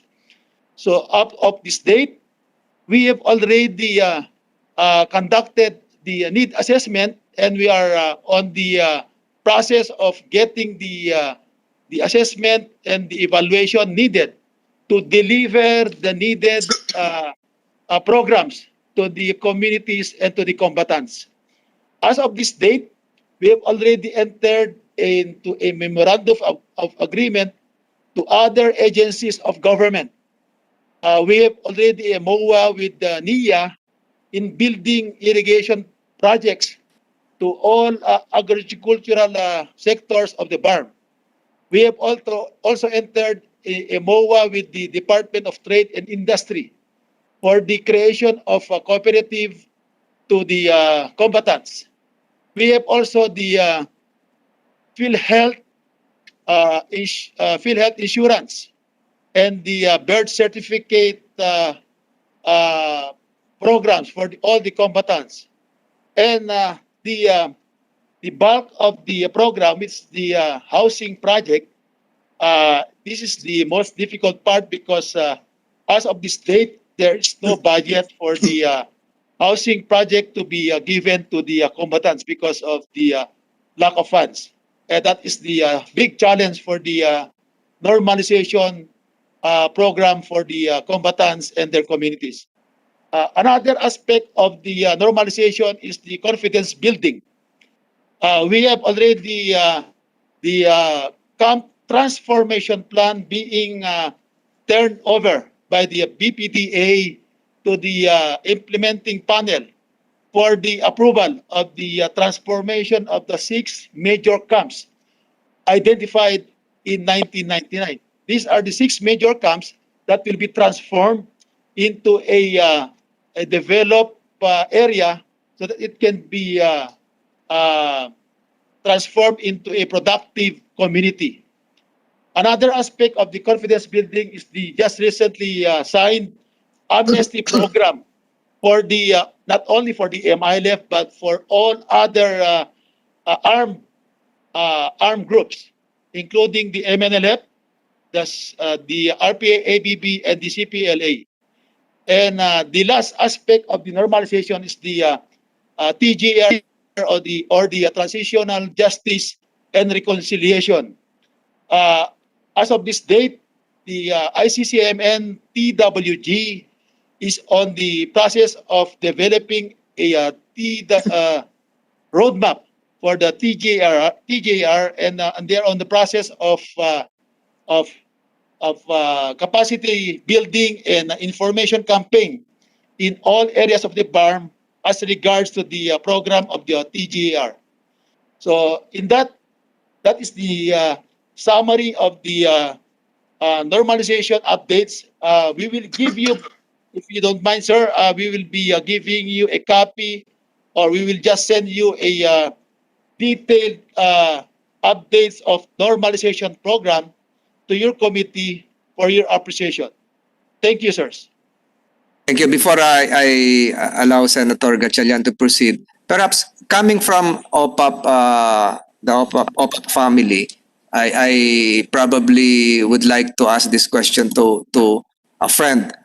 Is the delayed performance or deliverables, can this be attributed to the multitasking role of Secretary Galvez, who is now likewise the vaccine czar, and I think he will be very, very, very busy in the days, months, and years ahead. He's right now in India. Can you attribute that to the multitasking role of Secretary Galvez, because his time is consumed, I think, 3/4 all the way to IATF concern, and now vaccination rollout, and so on and so forth. Can you answer that, Yusek? Because I think that's part of your response. The head. And no offense to the mayors here, because all the vice mayors of Sulu have now taken over as mayors, including the capital. The vice governor is now the acting governor. So would you attribute that, Yusek, to the multitasking role of Secretary Galvez? I don't think so, sir. I think the delay of the normalization program is not attributed to the fact that the secretary is given additional function as being the vaccine czar and the NTF implementer chair. I think what probably delayed some of the programs are the limited funds available, and also the pandemic. In fact, General Galvez is always checking on the programs, on the needed projects to be delivered for the normalization of the BARM or the combatants and their commitments. But we are on track, and I think the needed budget is the one giving us some of the delays of the normalization program, sir. Thank you, Senator Gatchalian. You may proceed. Thank you, Mr. Chair. Well, Mr. Chair, if the fund allocation is the main issue, and it's the reason for the delay, then I think the extension will not cure that, because we will always have some problems with funds, Mr. President, and the extension of the election will not solve those problems, no, because that is a problem that is quite perennial, especially during the budget season, Mr. President. So if you are saying that the cause of delay is the lack of funds, then it's not the it's the, I don't know what to call it, fault, no, but the issue here of extension will not cure that issue, will not cure that problem, Mr. President. So even though we extend it, for example, we do approve this law, and next year meron na naman lack of funds, then maybe that reason, that will be another reason for extending it again, Mr. President. So I'm trying to understand, Mr. President, what is the root cause of those delay, and try to link that to the extension, Mr. President, because the extension should be the goal of the extension should be to solve those problems and issues, no. But if the problems and issues are linked to the budget, then the extension will definitely not solve that, Mr. President. So again, going back, no, just to simplify my question, Mr. President, I want to understand fully what are the activities that were delayed because of COVID, not because of other things, no, because COVID seems to be the primary reason for that. And I was hoping for a detailed presentation, maybe a detailed discussion from OPAP, so that we understand. We owe our decision to the people of the Bangsamoro, no. because this is a hot button issue, and we need to fully justify our decision by understanding how COVID disrupted the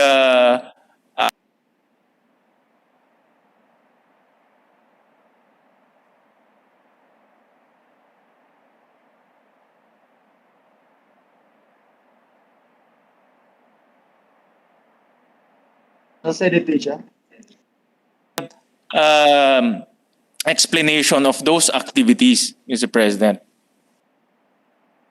Thank you, Senator Gatchalian. Opap, can you respond? And then we'll allow DBM, if you're around, to respond likewise to the question of Senator Gatchalian. Opap, any reaction? Yes, sir. If I have to understand the question, sir, because naputol kanina, sir, the major delays in the normalization program is one is the decommissioning of the 40,000 combatants. So I have mentioned a while ago that the phase 3 of the decommissioning will commence this year since it was delayed. Supposed to be the phase 3 should have started last year.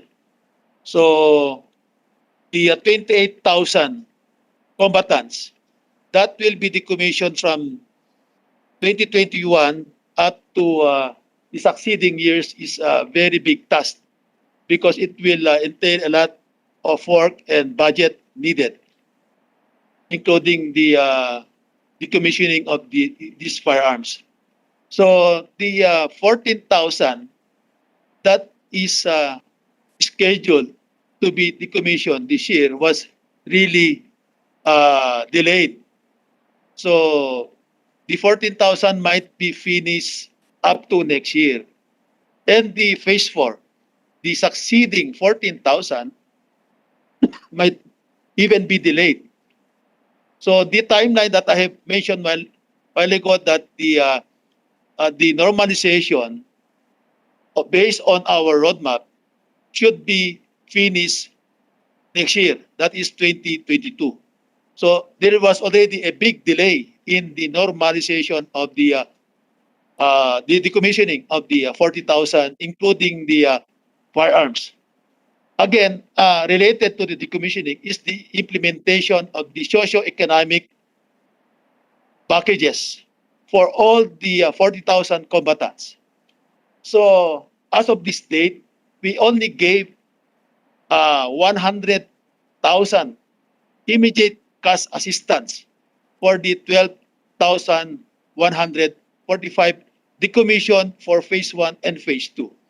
So for the phase 3, meaning for the 14,000, we need a lot of budget. That is 1.4 billion for the phase 3 for the 14,000. And what budget we have as of this year is only I think 9 billion, 9 million. 9 million is available out of the 1.4 needed cash assistance for the 14,000 combatants. So that is only for the immediate cash assistance. Additional other requirements like the capacity building, livelihood development program, and the infrastructure projects are still to be considered also, and these are not yet budgeted.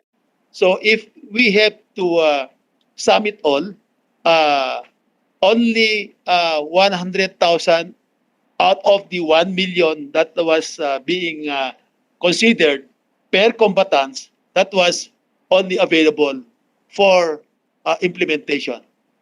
Mr. Chair. So, Mr. Chair, I have two more questions just to expound on the answer. So, sir, what you're saying is the delay is due to that lack of 1.4 billion pesos due to the combatants or the social economic project that is for the combatants. Tama po ba?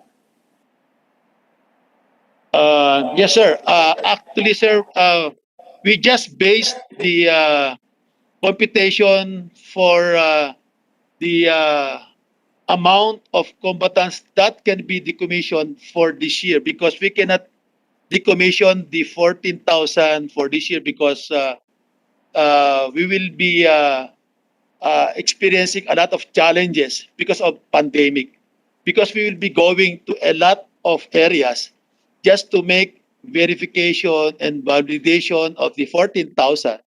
And the process of decommissioning will also entail a lot of people, moving a lot of people from their place to one area for decommissioning. So we only estimated the 9 million as the initial amount needed for the cash assistance to be given to the combatants, and not mentioning the other programs that will be delivered to them, because the other programs will be delivered as soon as the social workers will be finished in getting the needed requirements for the development of the combatants and their communities, Mr. Chair.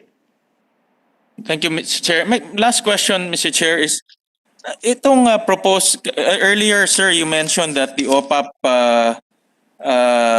supports the extension because it's necessary. How will the extension improve the pace of this transition program? How will it improve the activities outlined in the transition program? If again, taking consideration of the budget required, no, because my point here is the extension is meant to solve the problems. But if you're saying that the budget is the problem, how will the extension solve that budget issue? No? Among others, Mr. Chair, to the representative of OPAP.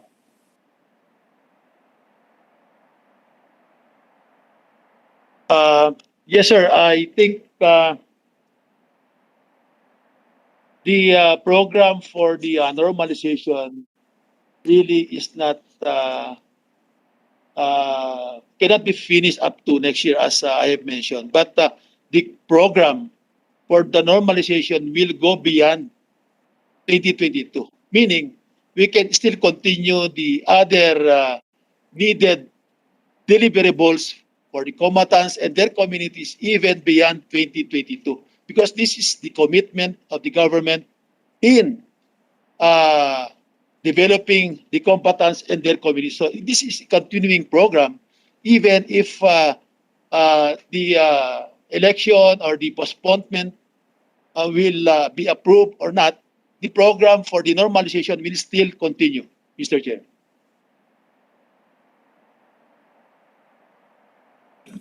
Perhaps we can give a time for the DBM to respond. Although Secretary Abisado is not virtually present, I think he has a representative here. And then we'd likewise recognize DILG BARM Senarimbo to make his response to Senator Gatchalian's query. DBM, ang tanong po dito, nabigay na po ba yung pondo? Na-download na po ba yung tamang pondo para gamitin ng BARM? Even with or without COVID. DBM, can you reply? Nandiyan pa ba yung DBM? Good morning po, Your Honor. This is Yes, Ryan identify Dagdag po. yourself first. Can you identify? Yes, Ryan Joseph Dagdag. Ano po yung sagot nyo dun sa tanong ni Senator Gatchalian? Sir, I'm from the Local Government and Regional Coordination Bureau po of the DBM. Sir, generally po, funds are released based on the pertinent provisions of the GAA. However, sir, for the DBM po to properly address the concern, sir, siguro po may we respectfully request for the details of the subject PAP, then we'll relay po sa handling officer. This is a very general question. Narinig mo kanina yung normalization. There was supposed to be a 1 million per combatant, and apparently what was given was just 100,000. Reference was made to 14,000 combatants, but I think, correct me if I'm wrong, OPAP, the whole universe is 40,000 combatants. So disregard first the PAP requirement. 1/10 lang ba nabibigay nyo? Your Honor, apologies po sir, I don't have the details right now, but I will secure po the information, then I will provide po immediately, sir. Sana before we end this hearing today, you can provide this committee with that information. We now recognize the DIL Minister of BARM, Minister Senarimbo. Thank you, Mr. Chairman. Magandang umaga po sa mga kasama natin, lalo na po kayo. And sir, before you proceed, you confine yourself to the query of Senator Gatchalian. Yes, sir. Thank you, sir. Doon po sa ano pa yung mga activities na hindi natatapos sa normalization aspect ng agreement natin, which is linked to the political milestones in the implementation of the Bangsamoro government. Hindi ho gagalaw yung normalization process pagka hindi natin na-achieve yung political milestones doon sa political track natin. Ganun ho naka-interlink yung dalawa. Una ho yung decommissioning. Yung decommissioning po, ang total na i-decommission natin, 40,000. As of date, 12,145 pa lang ho. Ang remaining period na lang natin ay 1 year or even less than a year. So if you judge yung progress from the day we started decommissioning up to 2022, clear naman po na hindi matatapos yan dahil at the rate we are moving, mabagal ho. Doon sa 12,145 na na-decommission na natin, meron tayong commitment yung government na bibigyan sila ng socio-economic package. Ang total ho niyan ay 1 million per combatant. As of date, 10% lang ho nung kinomit natin sa kanila ang nadi-deliver natin doon sa 12,145. Ibig sabihin, 90% pa ang utang natin doon sa na-decommission na natin. This will have serious impact on the next decommissioning process. Kasi ho, magtatanong yung 14,000 kung ano nangyari doon sa mga kasama nila na na-decommission earlier. Kung hindi ho maganda yung result noon, magdadalawang isip ho yan na magpapadecommission ba or hindi. Pangalawa ho, doon sa redeployment ng Armed Forces of the Philippines, doon sa mga areas na pinag-agrihan na natin na secured na yan dahil wala nang MILF dyan dahil nag-decommission na. Hindi pa ho ito nagsisimula. Doon po sa transitory security arrangement natin, ito yung Joint Peace and Security Teams, meron tayong pinagkasunduan na 6,000 joint teams. 3,000 ho dito ay PNP-AFP, 3,000 ho dito ay MILF.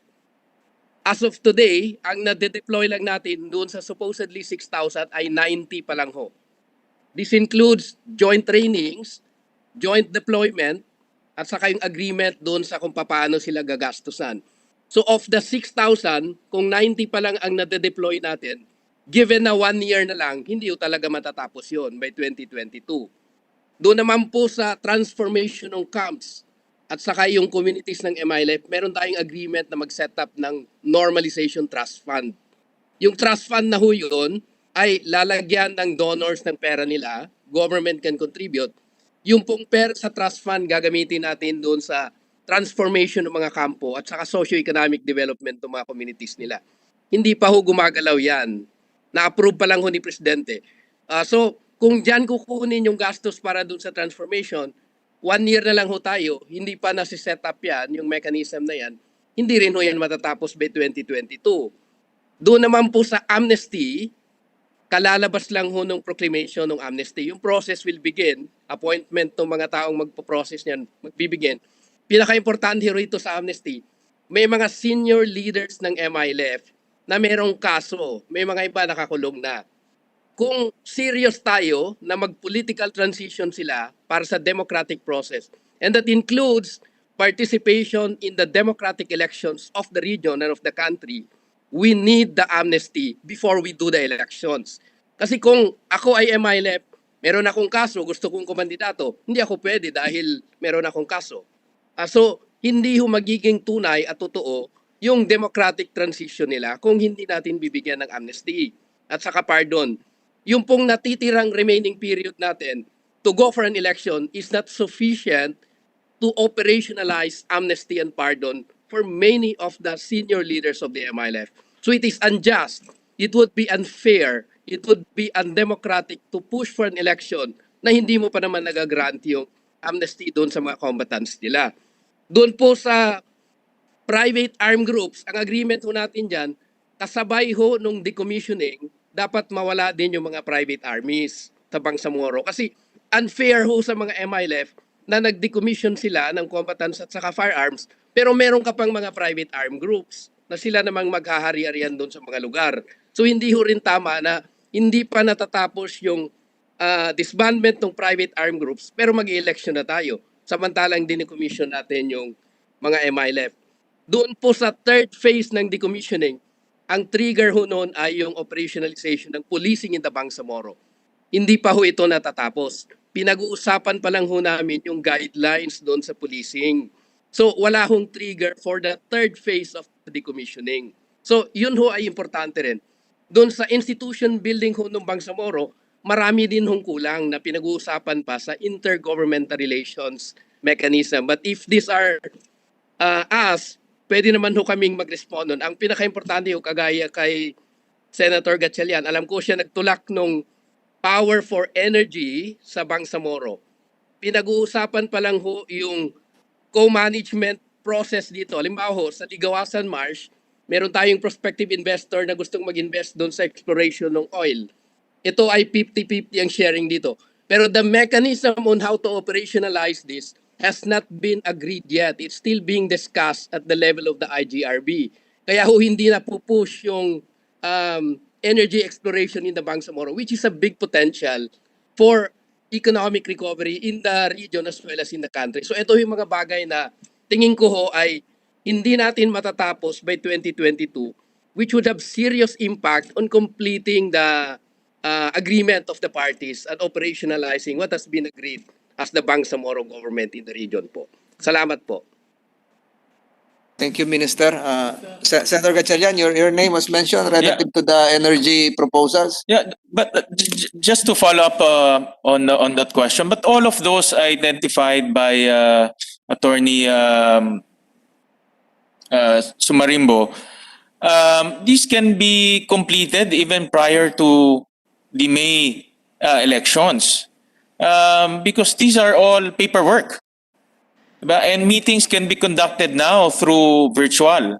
So I'm trying to understand. No, again, we have to make a decision, so we need to understand fully. All of those things can be achieved. For example, the amnesty, the intergovernmental relations, all of those can be conducted virtually, and these are all paperwork. So that's why I'm quite honestly unsatisfied with the explanation of OPAP earlier on where COVID particularly disrupted the whole process. Because that seems to be the crux of the problem, Mr. President. And that reasoning of COVID keeps on coming up. But I haven't heard any argument that can substantiate how COVID disrupted it. Because if paperwork lang po, even here in the Senate, Mr. President, we continue to approve bills, we continue to hear, we continue to investigate, we continue to do our jobs. Because everything is paperwork and we can do it virtually. So I'm trying to understand how COVID disrupted the whole process. But I don't see that reason for now, Mr. President, Mr. Chairman. Minister Sinarimba, you would like to respond as well? Go ahead. Yes, sir. We'll cite very specific example ho para makita lang ho natin. Yung last na decommissioning natin was 12,000. A large part of that agreement, yung baril ho ay dalhin sa Camp Darapanan at saka yung mga combatants natin dalhin doon. Part of that, kailangan physically dalhin sila. Nung pong natapos yung decommissioning natin, pinapauwi na natin sa Sulu, yung mga galing sa Sulu na combatants natin, inabutan ho tayo ng lockdown. Hindi na ho sila allowed to enter Sulu. So nangyari ho, ang gumastos na sa pagpakain doon sa mga tao nila, yung ministry ho namin.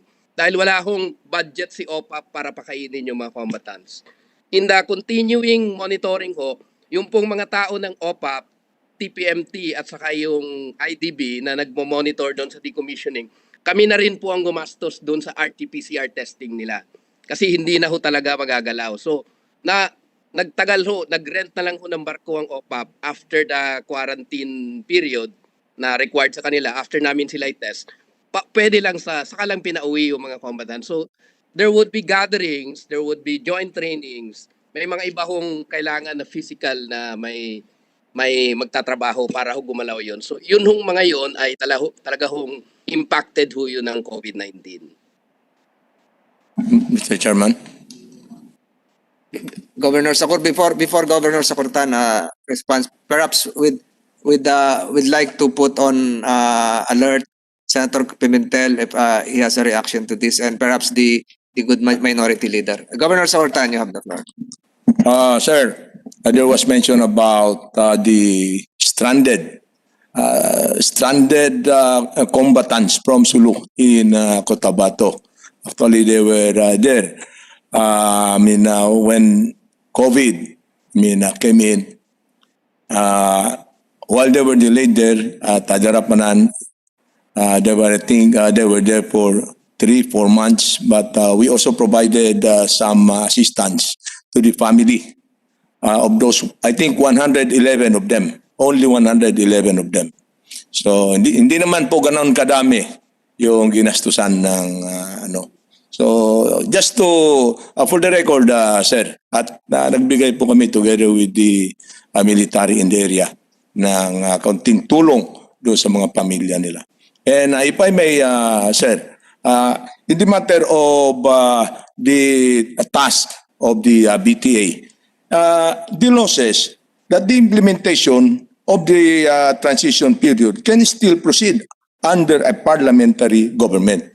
And this was also mentioned by our majority floor leader, the Honorable Mig Subiri, na gusto natin ito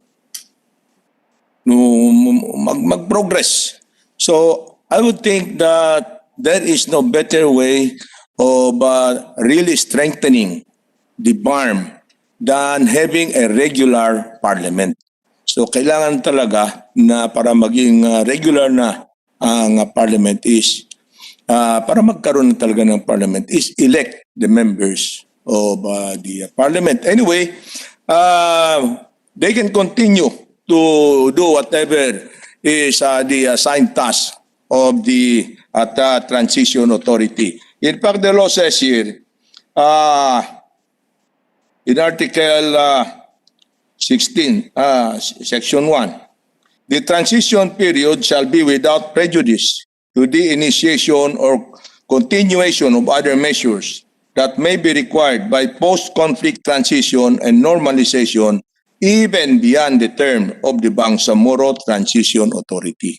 So, yun lang po, sir, ang sinasabi natin. Thank you, sir.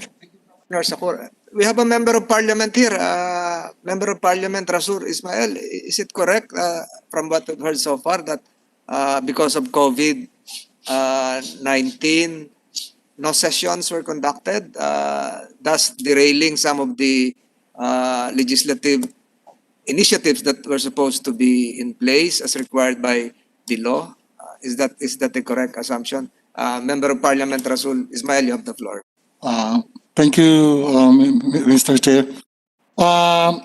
Kami po sa BTA Parliament ay merong regular session, no? But ang naging problema lang po namin ay yung mga kasama na mga taga Basilan, Sulu, Tawi-Tawi na minsan mahirap po yung signal nila. So hindi po sila nakaka-attend. Most of them. Pero on the part of the BTA Parliament na nagkakandak naman po kami ng regular session. So mali yung sinabi kanina that because of COVID nabawasan yung workload nyo and hindi pa tayo pumupunta doon sa mga itatanong siguro ng iba kong kasama. You still have some deliverables insofar as some codes required of you, and I'm mentioning a very specific requirement, the electoral code, because from my readings, and the good majority leader can perhaps affirm this, confirm this, that an electoral code is needed before we conduct an elections. So my question is, when do you intend to finish the passage of an electoral code for Bangsamoro? Mr. Chair, gusto ko lang po ipaalam na ako po ay membro ng minority block ng BTA Parliament, and yung pag-passage po ng mga ibang importanteng codes ay nakasalalay po doon sa ng majority. No? As far as the minority block is concerned, sinusuportahan po din namin yung mga adhikain ng government of the day, pero ang nito ay ang bola po ay nasa ng majority. Thank you. I think we have several members of Parliament in virtual attendance. Member of Parliament Omar Yazer, are you a member of the majority? Yes, Mr. Chair. Can you answer that? Thank you, Mr. Chair. Good morning to the honorable senators, the chair of the Committee on Local Government and Electoral Suffrage and Reform. As far as the Bangsamoro Transition Authority is concerned, we are on track to passing the electoral code within this year. The draft bill has been completed already at the cabinet level, and there is just one need of an expert conversation with the National Commission on Elections to further iron out provisions that need to be clarified. Along this line, Mr. Chair, we also would like to inform you that the draft local governance code is already in the committee, and we believe that these two legislations needs parallel attention of the Parliament. Both would require public consultation, as there are provisions which we committed to the Senate during the deliberations of the local government of the Bangsamoro Organic Law, particularly the request of Senator Drilon that we include a provision on anti-dynasty. And we believe, Mr. Chair, that this commitment to the Senate needs us to be on the ground to conduct consultations, particularly with the local government units, the local leaders, the stakeholders, and this will require us to be on the ground and require us more time to present it to the stakeholders. On that note, Mr. Chair, we would like to inform you that it is not only funds or mobility that that is our problem right now. It's connectivity. In Sulu alone, with due respect to the governor, we understand that DITO has recently built its satellites or transmitters there, and it is only recently that connectivity has been improved. But still, with due respect to the governor of Sulu, they still have problems as to power and electrification. So there is difficulty for us to conduct Zoom consultations, especially in those areas in the islands. Now, Mr. Chair, we would like to clarify also the citation of the Honorable Governor of Sulu with utmost respect to him. His citation of that provision in the Bangsamoro Organic Law is not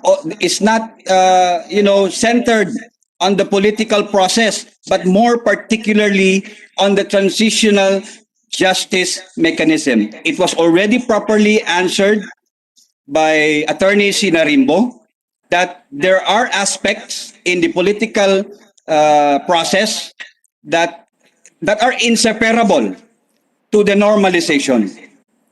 Mr. Chair, as far as all of us, those who have been involved in the peace process, who have engaged with the government of the Republic of the Philippines, we understand the complexity and complications brought about by the COVID-19 pandemic and the disruption.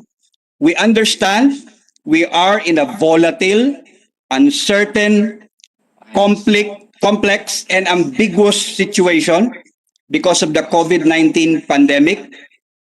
And we understand this is not even about funding, Mr. Chair. We understand the difficulty of the OPAP. That's why we are calling for an extension to give them more time to realize their commitment and obligations under all signed peace agreements. Not only the comprehensive agreement at the Bangsamoro. Mr. Chair, please be reminded that the fulfillment or completion of the 1996 final peace agreement is also hinged on the fulfillment and completion of the implementation of the comprehensive agreement on the Bangsamoro, particularly on the transition process. We have been assured by the national government that the Moro National Liberation Front shall have vital participation under a new transitional arrangement brought about by a new autonomy law. The new autonomy law, sir, is referring to the comprehensive agreement on the Bangsamoro.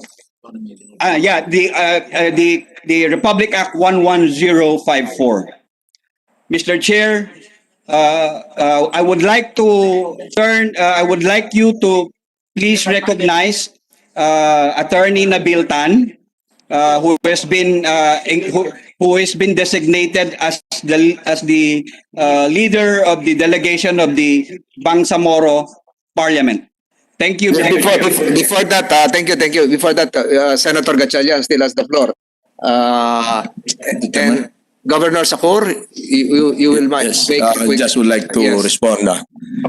Again, Sulu was mentioned, especially about the power problem and the signal problem in the conduct of virtual meetings. In fact, I just would like to inform the August body, the Honorable Chairman, that I have been joining virtual meetings with the House, with the Senate, and other, in fact, even with BARM officials.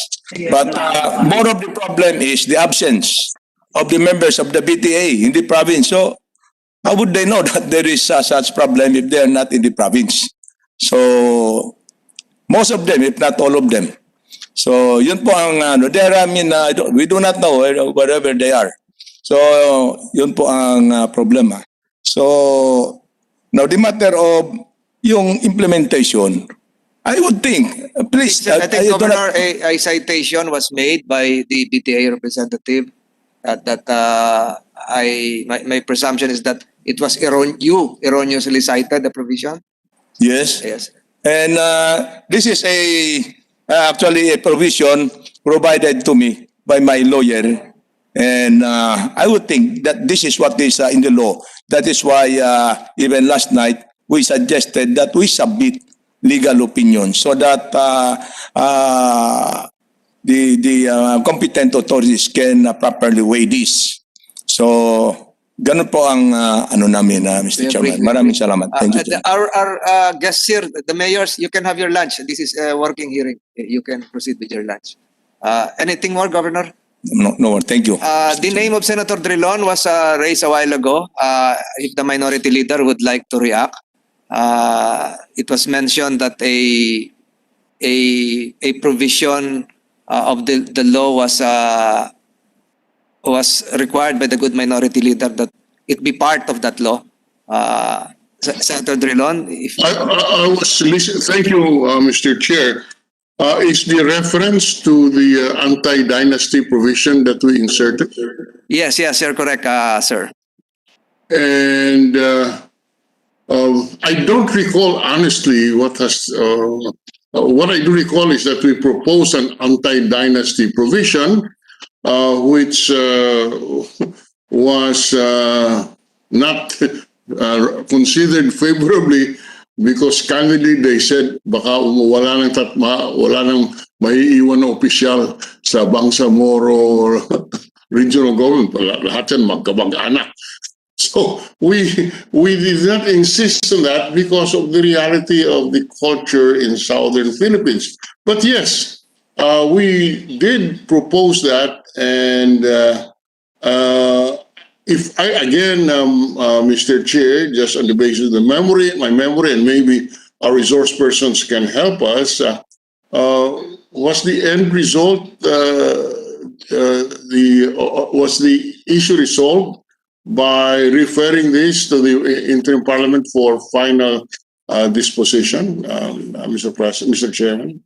The one who raised your name was a BTA member. Can you repeat what you said a while ago, sir? The BTA member, Omar Yazer, member of parliament. Yes, sir. It is our commitment to include such a provision in the local governance code and even in the electoral code, Mr. Chair. Mr. Chair, the Interparliamentary Board, as far as the Bangsamoro Parliament is concerned, has already constituted our representative to the Bangsamoro Parliament Philippine Congress Forum. However, the said IGR body has not yet met with its counterparts with the Philippine Congress. Mr. Chair, may I repeat that we recognize the leader of the delegation of the Bangsamoro Parliament, my colleague, Deputy Speaker Attorney Nabil Tan. Yes, but before that, if the good minority leader has still some propositions to state, he still has the floor. Yes, sir. Thank you very much, Mr. Chairman. I guess the logical question is, where are we in terms of coming up with a law or rule on anti-dynasty? Because I am convinced that such a provision could go a long way in improving, with all due respect, the governance. Member of Parliament Omar, Senator Drilon still has the floor. You can mute.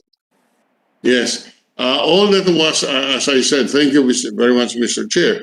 I guess the logical question is, where are we in terms of enacting law in the region on the anti-dynasty? This is an issue which must be confronted, whether we like it or not. That is why we tried to insert it in the organic law, but there was resistance, and the compromise was it should be taken up by the Bangsamoro Parliament. May we know exactly where we are in terms of letting this rule find its way in the statute books in the regional government? Thank you, Senator Drilon. Member of Parliament Omar. Yes, sir. Thank you. As far as that important provision, sir, the draft also already included the draft electoral code and draft local governance code already included those provisions.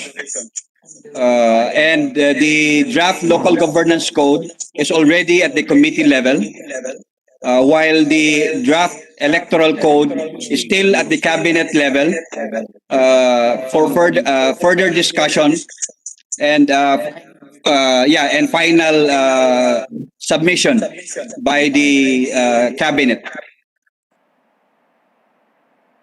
Thank you. Senator Drilon, anything further? Update on where we are in terms of this very critical principle. Thank you very much, Mr. Chair. I think Minister Iqbal is raising his hand, and then I will recognize Attorney Nabil Tan. Minister Iqbal, you have the floor, sir. Thank you very much for giving me this opportunity to speak. I have many things to say, but I will just confine myself on the issue of the normalization track, which we are discussing right now as being delayed. Well, of course, first and foremost, I would like to state here for the record that our partnership with the members of the government peace negotiating panel or peace implementing panel is so important, and trust and confidence with each other is very high, and we are engaged in a problem-solving mode, and that's why we are moving forward. But there are challenges. Why this normalization track or process is not being implemented in accordance with the timeline? First, it's a process. And process, we have to follow a process. Process means that there are programs, there are procedures that must be followed. We cannot cut corners in this respect, because the normalization process is a process. That is one challenge why the time element assigned to it is getting many, many challenges. So that's the first. The second is about the budget. Of course, that's on the part of government, because both in the agreement of the MILF and the government of the Republic of the Philippines, normalization process or normalization track is being funded by the national government. And then, of course, in the Bangsamoro Organic Law, there is a provision there about normalization, wherein the Bangsamoro government has to undertake rehabilitation and development of conflict-affected areas in Mindanao, especially in Ibar, but with funding support from government. So that's the second issue here. And the 40,000 MILF combatants to be decommissioned would require 43 billion, according to the OPAP. It requires 43 billion. That's a huge amount of money. So the third one is about the COVID-19 pandemic. Nobody expected that the COVID-19 pandemic will hit us in 2020. We were caught flat-footed. So siyempre, marami tayong mga trabaho, marami tayong mga programa na kailangan obserbahan natin ang health protocol at sa walang mass gathering to a certain extent. Talagang nagpahina po, nagpabagal po sa trabaho natin. And then, pang-apat po, na dahil na bakit hindi masyado mabilis, yung legal requirements. Halimbawa, yung pag-establish po ng TGR, Transitional Justice and Reconciliation Commission, yan ay dadaan po yan sa Kongreso ng Pilipinas. So, hindi ho mabilis. Halimbawa, meron ng proposed bill sa House of Representatives, and I do not know whether there is a counterpart bill in the Senate. So, ito, kailangan ito, dadaan ito sa Kongreso ng Pilipinas. And then pangalawa po, yung amnesty po, yung proclamation po, yung grant of amnesty and pardon po, it will emanate from the President of the Republic of the Philippines, of course, with the concurrence of Congress. So ito rin ang ibang dahilan kung bakit medyo hindi natin maraming challenges doon sa normalization process po natin. And then siguro, yung iba pa dyan dahilan, you what we are not engaged with the government of the Republic of the Philippines Hispanic in a single point. As I said earlier, we are partners in implementing all the agreements signed between the government and MALEP. So siguro kailangan pa rin natin i-revisit yung efforts natin. Baka on the part of the government, on the part of the MILF, or either of the two parties, hindi masyadong very strong ang push.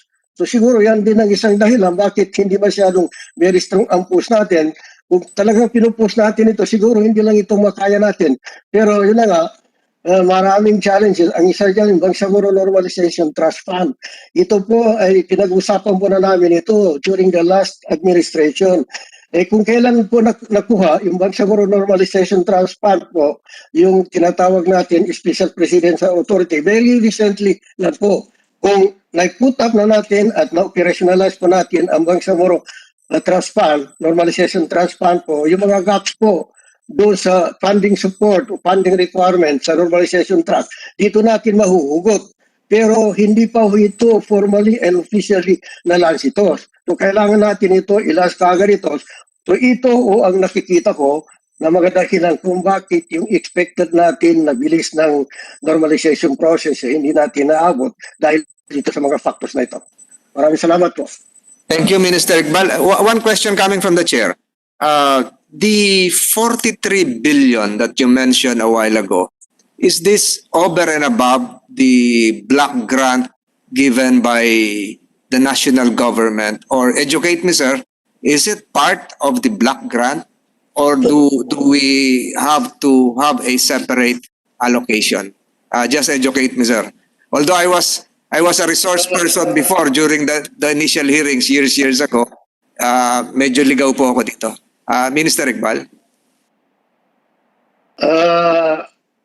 The answer to that, Honorable Chair, is that the funding requirements for the normalization process or normalization track it should be or shall be shouldered by the national government po. Yan po ang nasa agreement po ng gobyerno sa KMILEC.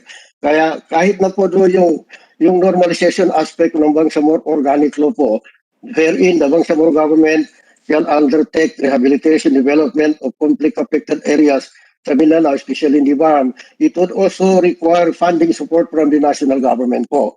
But as to anong mga specific aspect po ng 43 billion, since this came from the OPAP, I think the best entity to answer your question, Your Honor, should be from the OPAP. Minister Iqbal, OPAP, are you still there? Before I recognize finally Attorney Nabiltan. OPAP, ano po yung sagot doon? OPAP, are you still there, Yusek? Peace process? Sir. Yes, sir. So the 43 billion that is supposed to answer for the decommissioning process is not part of the block grant. And apparently, the OPAP is now, as per Minister Iqbal, is now in charge of sourcing the funds required for the decommissioning process. Is that correct? Yes, sir. I think the 43 billion is not part of the block grant, sir, because based on the computation given to us by the technical working group of the socio-economic unit, both from the MILF and the GPH, that the 1 million per combatant, meaning for the 40,000, that will be around 40 billion already. So that will be funded by the national government to finance or to finance the whole program for normalization process. So the amount needed is really very important to push for all the programs needed for the normalization. Sir, mention was made by Minister Iqbal, and I quote, not a very strong push. Would that refer to a not very strong push for the acquisition and sourcing of funds insofar as the normalization, the commissioning process is concerned? And again, through a circular pattern, it will now refer back to OPAP. So are you the one in charge of that sourcing? Yes, sir. OPAP is in charge, sir, in the sourcing of the needed budget for the whole normalization process. As mentioned by Minister Iqbal, we are exploring the BNTF as one of the source of funds to finance some of the programs needed for the normalization, especially on the development of the 6 acknowledged camps that will have a big amount to develop these 6 camps as a progressive community. On the aspect of pushing for the programs to be budgeted, I think OPAP is doing its best, but with the limited amount being given to OPAP each year, we only could implement a project that is very limited also, just like the immediate cash assistance. That is the very basic program that OPAP considered, especially during the commissioning. Each combatant after the commission, they will be given the 100,000 cash assistance to give them the opportunity to start a new life. So the other program, sir, is being discussed in a form of project, not only for the combatants but also to the communities. So I have mentioned a while ago that a lot of programs were being discussed with the other agency like the NIA, the DTI, CHED, even the DOLE are giving us support in developing the combatants and their communities. So we are pushing, sir. We are actually exerting effort to request for additional funds to finance other programs, but we do also understand that the national government have some priority, especially during this pandemic, sir. Thank you. Thank you, Yusek. And reference was made to a normalization trust fund, which I think your office is likewise a big handle. Is that correct? Yes, sir. On the Bangsamoro National Trust Fund, just recently, the SPA that was mentioned by Minister Iqbal was recently signed, and we are about to launch the BNTF sometime next month to really operationalize the trust, the program. In fact, we are also attempting to do the same during the launching, the meeting of the international donors, so that countries may put in the needed amount for the program to really finance the programs or the projects for the normalization, sir. Thank you, Yusek. Perhaps to reframe my question and the question of Senator Gatchalian and your answer likewise to the COVID insinuation that delayed several initiatives. COVID probably, if you can reframe your answer, COVID probably affected the mobility of our BARM officials insofar as the implementation of projects are concerned. And COVID likewise, on the part of OPAP, affected the disbursement of funds because a lot of national government funds were diverted towards COVID concern. And in fact, the head of your office is now the vaccine czar.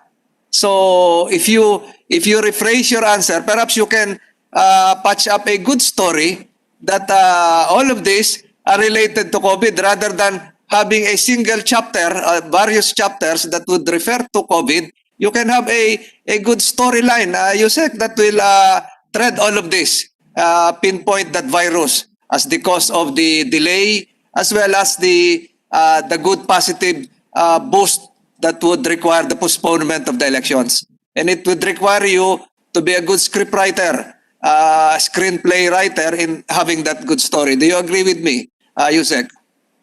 Diretso Yes, mo sir. na ganon. Opo, sir. Yes, sir. I think the COVID-19 really affected the program, the implementation of the programs for normalization, sir. So if we, to start with, sir, the pandemic last year affected the implementation of the phase 3 of the decommissioning. That's a very big program that should have started last year. Since the 14,000 cannot just be completed because the list coming from the MILF really affected also our implementation because the list was just submitted last December of 2020, and that the inventory of the 14,000 is really a big challenge because the MILF who are doing the inventory of the 14,000 is being faced with a lot of challenges like traveling from the places of the combatants to their camps, inventory of their firearms, and I think the program for the phase 3 to start this year is a very big challenge already because of the COVID-19. Some of our budget intended for the program last year was diverted to the needed attention in the medical requirements of staff traveling from one place to another because we are employing a lot of people in doing the process of decommissioning of the 14,000. We are employing around 500 people going around. So it's time that they move. They will use a lot of medical supplies like the swabbing, like the disinfectant, and all other things. So this budget was not included in our. I understand, Yusek. May understand. Before I allow Attorney Nabiltan to speak, isang tanong na lang. You mentioned a while ago, I heard a while ago, that out of the 6,000 supposed to be integris to the Philippine National Police, AFP, only 90 were able to join the PNP, AFP. Tama po ba yun? No. Tama po ba yun? Yusek? No, sir. So ibig sabihin malaki talaga yung kulang. The reason why I'm raising that is because the chair would like to take advantage of this opportunity. Given that your secretary is the vaccine czar, are we now saying, and can you accept this proposal coming from the chair, that the 40,000 combatants should likewise be vaccinated, even if they're not part of the PNP hierarchy, courtesy of OPAP, especially so that zero vaccination pa sa BARM. So can we have that confirmed that the non-decommissioned combatants of the MILF would likewise be vaccinated courtesy of OPAP soon? Nabigyan na ba kayo ng bakuna? Na-allocate na ba nag-allocate na ba kayo ng bakuna doon sa ating mga combatants? Because we have allocated vaccines for the AFP, PNP, nauna na sila eh. Can we have the MILF be vaccinated as well? Not yet, sir. We are not in the priorities list, but we have allocated the 14,000 for the commission for phase 3 for the RT-PCR, sir. Swabbing, not vaccination, sir.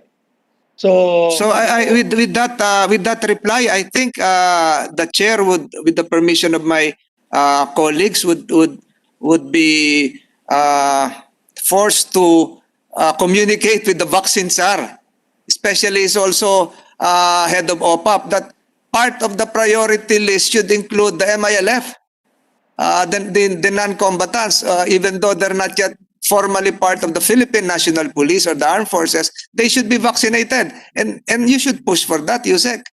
Di po ba? it should be, you should have insisted that they should be, the 40,000 combatants should be part of, even though you have not yet granted the 1 million, at least yung bakuna man lang mabigay sa kanila into dosages, Yusek. Yes, sir. We will consider that suggestion, sir. Especially Thank for you. the 14,000 to be decommissioned for this. Yes, unahin natin yung combatants. And can we now, unless Senator Gatchalian, sir. Mr. Chair, just on this note, may I request from USEC, and I heard the chair earlier that this will be a series of hearings. May I request from USEC a detailed presentation on the normalization and decommissioning, as well as where we are, as well as the activities that follow suit in that normalization and decommissioning, and also how their manifestation of support to the extension can put on track the normalization and decommissioning on a detailed manner also, Mr. Chair, so that we will be educated, not only motherhood statements, not only general statements, but detailed list of activities on how OPAP plans to implement the normalization and decommissioning for the next hearing, Mr. Chair. Thank you very much, Mr. Chair. Senator Amy Marcos, and then the minority leader. Senator, with the permission No, of Senator just in addition to the request of Senator Gatchalian, may I urge that the PNP and the AFP also be consulted in the formulation of that report, in as much as there seem to be some contradictory numbers. We note that, Senator Marcos. I think the numbers mentioned a while ago speaks of they speak of 14,000, 12,000. It's the phasing, but the total universe is 40,000. The USEC of OPAP is nodding his head. That's so. Yes, that's right. That's right. The universe is the total is the same, but there are so many distinctions regarding the success or failure of these phases. We note that, Senator Marcos. The minority leader is recognized. Thank you very much, Mr. President. In addition to the previous requests of my two colleagues, may I also request our resource persons to give us a memo as to whether or not the postponement of this election would need a plebiscite. I can notice from the hearing that there is no unanimity as to whether or not the election should be postponed. And therefore, it is reasonable to expect that this issue will be brought to the Supreme Court. So may I request that a legal memorandum be prepared to defend the proposition that there is no plebiscite necessary, because I do not see anything that in the discussion that would resolve this issue. That's our request, Mr. Chairman. Thank you, Senator Drilon. We note that, and the chair directs the Department of Justice representative virtually present to have that position paper, as well as the Bangsamoro Transition Authority. I recognize the presence of the Deputy Speaker, Kadape Magundadato. If you can likewise jointly with the DILG BARM to submit that position paper as to the plebiscite requirement. So, and COMELEC likewise, who is virtually present. We can expect that next week.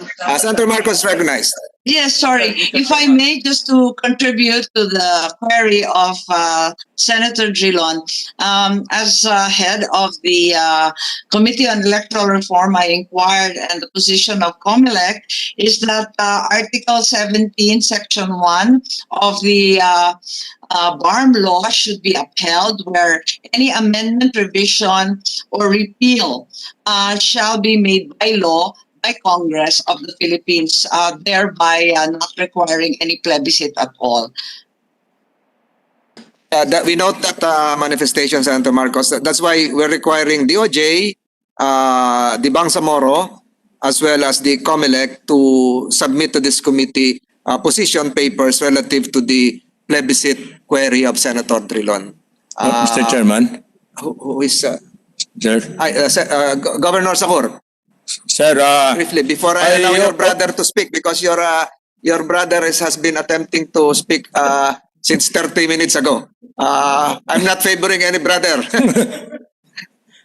Sir, I also have here a copy of the legal opinion. One of which is the amendments to the organic law pertaining to extension of the BTA must be subject to a plebiscite, which poses logistical and political issues. As the transition period has been set by the organic law, the only way it can be extended is by amending said law. And any amendment to or revision or repeal of the organic law shall be made by a law enacted by Congress. Now, the legal issue of requiring a plebiscite for amendments of the organic law pertaining to suspension of the election has been raised.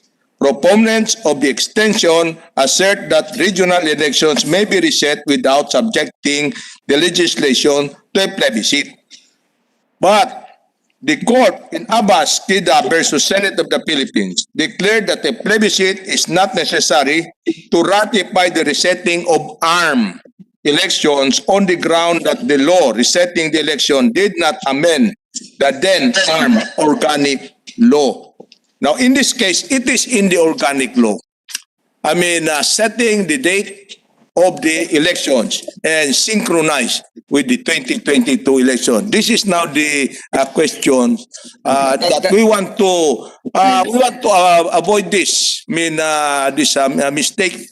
Yes, that is already part of the records of this committee. And if I may, Mr. Chairman, I would like to submit a copy of this legal opinion to the Chairman and the honorable members of the Senate. Your brother has been silenced for a long time. So, with the permission of my colleagues, may we request Attorney Nabil Tan to say his piece after removing his mouthpiece and face mask. Thank you very much. My classmate in the GSC, Chairman now Senator Francis Tolentino, and to the members of the committee here present in this hearing. We are here to represent the Speaker of the Parliament, Attorney Pangalian Balindong, and we are a group which, if we may allow, I would like to introduce very quickly. I am Deputy Speaker Nabil Tan of the Bangsamoro Transition Authority.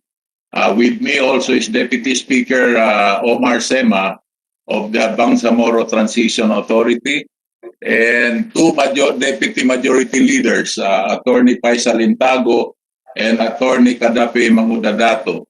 And Deputy Minister and MP Attorney Jose Lorena is also with us. So there are five of us that was tasked by the Speaker to participate in this hearing.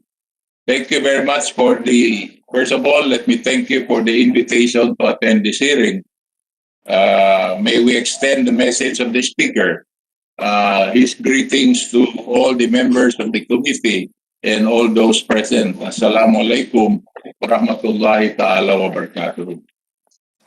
With all due respect and to put context in the things that I will be saying is that may I introduce myself as a former OPA Undersecretary for 20 years.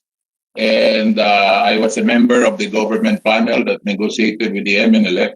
And my position was chairman of the implementing panel for the national government with the MILF. I have heard about the discussions earlier, and I'd like to, also contribute to the discourse. The extension of the transition period is very much needed.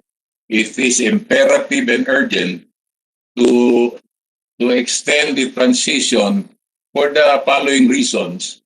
that the BOL, there are mandates in the BOL that has not yet been performed.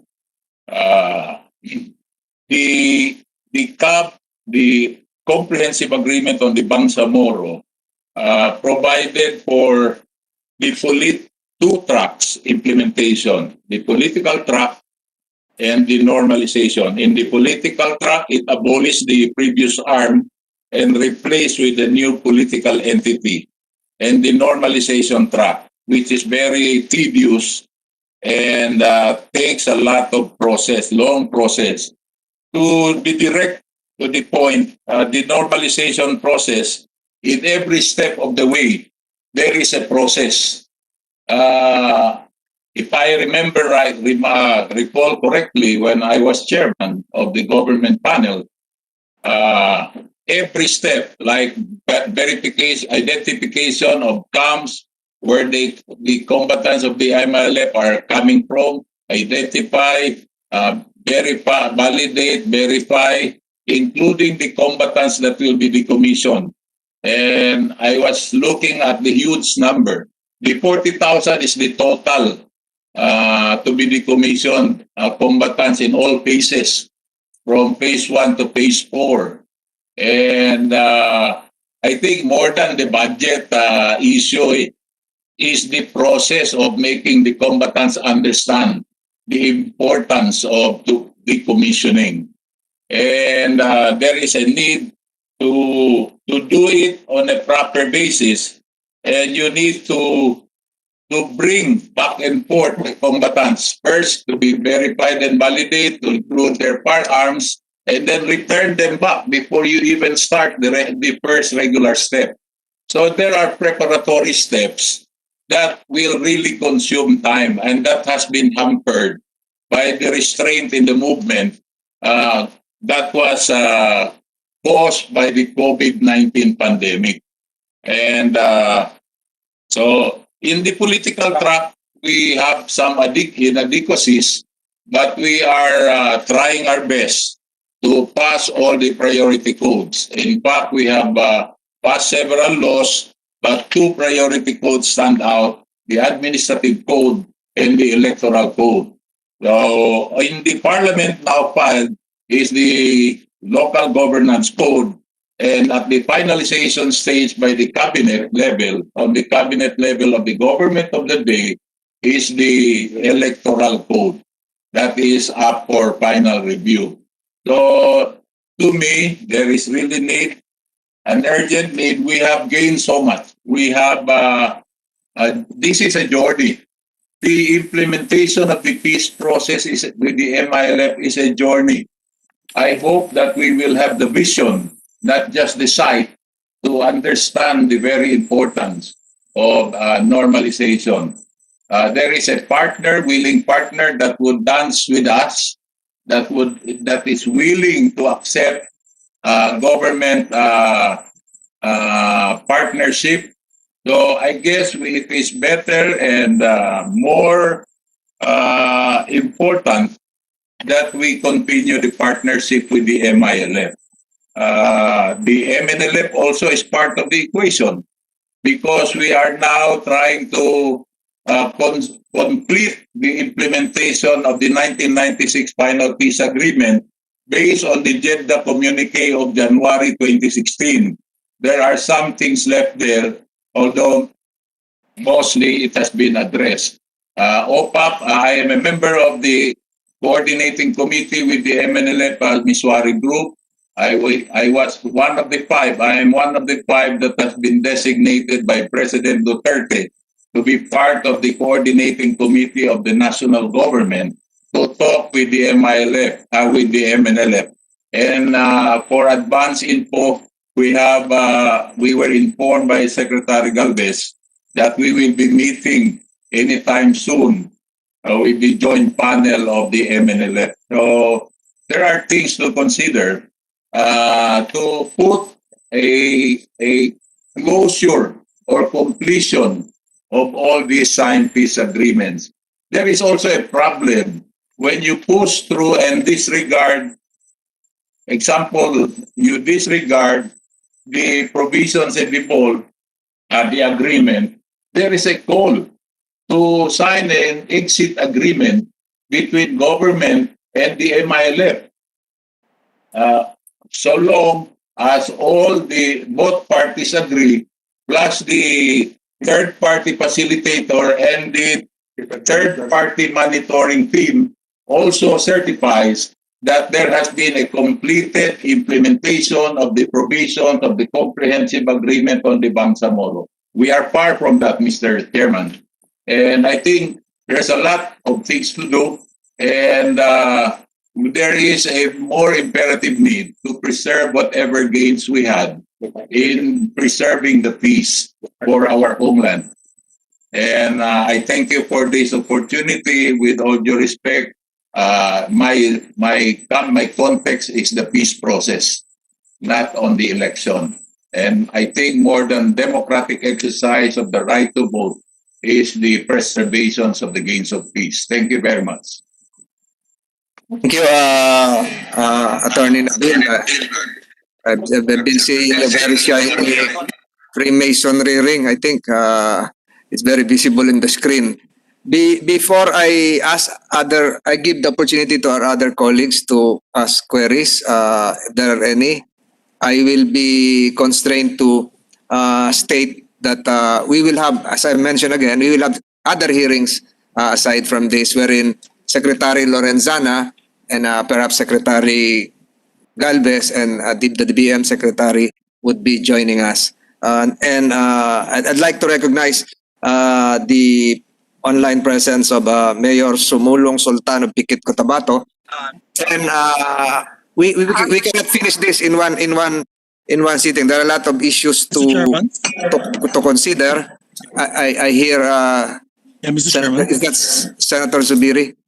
Yeah, if you can also invite if you can also invite Mr. Chairman, Secretary Dominguez, because I know he's heavily invested into the Bangsamoro Organic Law and the application of the BARM of the Department of Finance, Mr. President. Yes, we note that Senator Zubiri, as well as the Secretary of the Department of Justice.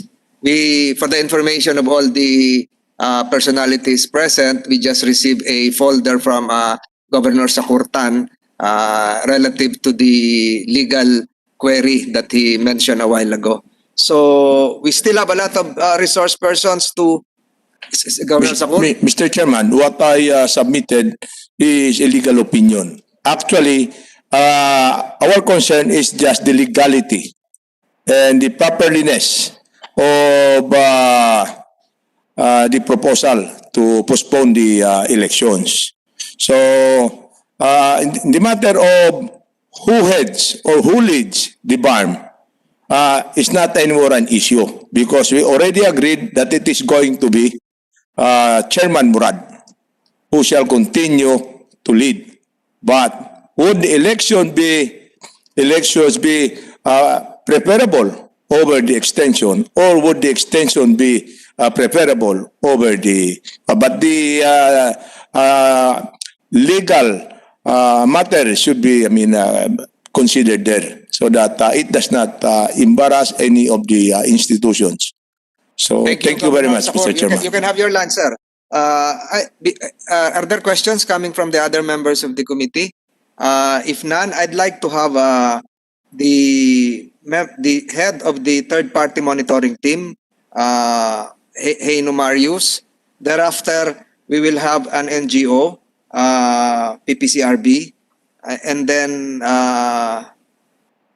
COMELEC perhaps, before we ask the author of the measure, Senator Pimentel, to make his final wrap-up position, and then we will still have this next hearing, and I've heard a lot of process, the commissioning process. What we're undertaking likewise is a process to achieve a meeting of the minds. And it's not easy.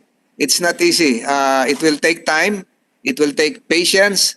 And like the big achievement of NASA, that prototype, that rover that landed on Mars, February 19, the name of that vehicle, as big as a an SUV which landed on Mars with a parachute as big as a football field is perseverance. So it's Mars perseverance. So what this committee and as well as the members of my committee are trying to achieve is unanimity through perseverance. It will take time. It is a process. So just hang on. We will achieve that. They reach Mars. BARM is nearer than Mars. It took them 7 months to reach Mars. Sulu can be reached in a few hours. So just hang on. We recognize the last three resource persons. Heino Marius, chairman of the third-party monitoring team, sir. Briefly for your statement here. And just as we thank Senator Gatchalian, who is about to attend another committee hearing, we thank him for his valuable inputs. Mr. Heino Marius, we recognize you. Thank you, Mr. Chairman, for inviting the third-party monitoring team to this public hearing. The TPMT, as an independent body, has the mandate to monitor and assess the implementation of the comprehensive agreement on the Bangsamoro.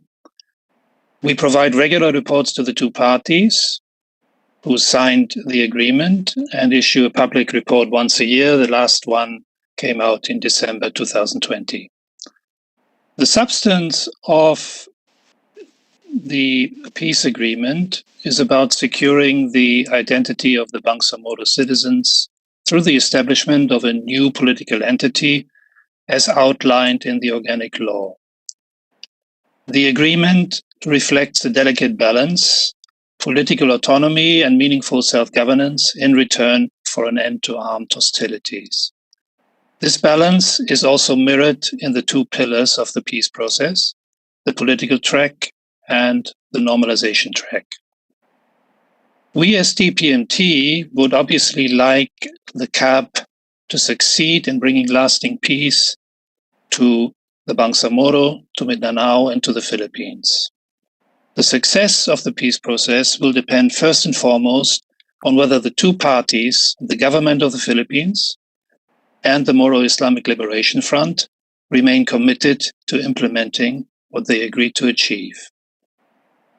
Since today's discussion is about extending the duration of the transition period, the question could be asked whether there is sufficient time to obtain the intended objectives of the CAP by June 2022. Arguably, this is not the case. Just to give some examples, initially, the BTA had to work with the ARMM budget. The Bangsamoro Appropriation Acts only came into effect starting from 2020. The intergovernmental relations mechanism took some time before it picked up momentum. The transition of powers from national agencies to the BARM and the turnover of Cotabato City experienced delays. And on top of that, we are experiencing a pandemic which has considerably delayed public life. Despite these challenges, a lot has already been achieved on the political track, including on priority legislation, institution building, and setting up effective administrative structures. These are very complex and time-consuming tasks which should not be underestimated. On the normalization side, progress has been slower. If we take decommissioning as an example, 2 rounds have been conducted. The second round was completed in March last year and took some 8 months in pre-COVID conditions. There are 2 more rounds remaining with 14,000 combatants each, which, given current health restrictions, will very likely take much longer. We therefore cannot realistically expect that decommissioning will have been completed by June next year. There are other issues where still more needs to be done under normalization related to camps transformation, disbandment of private armed groups, and reaching a common understanding on operationalizing the police force. On a positive note, there is progress on amnesty. Here we note the proposal to establish a National Amnesty Commission. We as TPMT believe that the political and normalization tracks should run parallel and reinforce each other. The CAB commits the two parties to nurture the integrity of the whole peace process. Only on the basis of the complete picture will both parties be in a position to sign the exit agreement at the end of the process. It should be clear that responsibility for what has or what has not been achieved lies with both parties. What is encouraging is that the two parties address outstanding issues in a spirit of cooperation and with a high level of commitment. It is because of this positive spirit of cooperation that the TPMT, in its December report, describes the peace process as fundamentally on track. But it has also become clear over the last couple of months that there are many elements of the process which will require time beyond June next year for their completion. We as TPMT believe that the parties who negotiated the peace agreement should have the opportunity to bring the transition with all its challenges and complexities to a successful conclusion. It would exceed the mandate of the TPMT to put forward a position on whether the transition period for the BAM should be extended or not. This is a political decision which is up to the two parties and the elected representatives of the Filipino people. But allow me to say that the peace process is at a very crucial stage and would greatly benefit from consistency and predictability. I would also like to mention that the transition period was very short in its allocation to start with. With that in view, it would be important to obtain clarity on the way ahead as early as possible. Thank you, Mr. Chairman. Thank you, Mr. Marius. Thank you for your input, especially that remarks relative to the shortness of the transition period. We note that. May we now have, we will also be inviting you, Mr. Marius, for the next hearing, as well as the Ambassador of the European Union and the Ambassador of the United Kingdom. May we now have PPCRB for their official comments relative to the postponement. Maria Isabel Buenabra, if I'm correct. Are you still there? PPCRB? PPCRB is not. What about NAMPREL? Mr. Lito Avena. NAMPREL, are you still around? You can unmute. You can mute. Unmute. NAMPREL? Yes, and then we'll have the author of the bill, Senator Pimentel, have his last word. NAMPREL, any word on this? Yes, good afternoon, Mr. Chair, and good afternoon to the whole committee and the resource persons. Can you speak louder, and if you can open your video? Oh, yes, okay. Video. Go ahead, Namfrel. Yes, our position is our position is about we are not close to the extension, but we. Can you repeat that? And move closer to the microphone. I am close to the microphone already. I'm sorry that I have a poor internet connection right now. Our position is that we're not opposed to the extension of the BTA. However, we'd like to go through with probably the election of the composition of the BTA. Okay. So that's the basic position of them. We will send you our position paper as soon as we are able to complete it. That's the long and short. Do that, please, because we can hardly hear you, sir. Yes, yes, sir. Okay, we will send our position paper as soon as possible. Thank you, Namprel. Unless some of my colleagues are poised to ask questions, we recognize again. Unfortunately, Senator Gordon cannot link with us. He's also a sponsor of a measure. But Senator Pimentel is gracious enough to wrap up his position, having heard the various positions coming from the Bangsamoro group, the oppositors, as well as the national government, the NGO representatives. Senator Pimentel is recognized. Thank you, Mr. Chairman. But full disclosure, no, I was not able to follow all the proceedings because we were also sometimes cut off. But at any rate, I'm happy to have heard the expressions of support for the measure. And I'm also glad to know the position of those who hold some reservations, that the reservations are more legal than political. So as a lawyer myself, so I'm interested in resolving these legal issues because it is already implied in the measure that we will only do this if it is constitutional and or legally valid to do so. Remember that the law on the BARM is I will just use the word superior to ordinary law because this is a law which is approved by the constituents in a plebiscite. Can you still hear me? Putol na. We hear you, Senator Pimentel. Hello. Yes, we still hear you. I think I got cut off, but where did I get cut off, Mr. Chairman? Yeah. The word superior, after the word superior.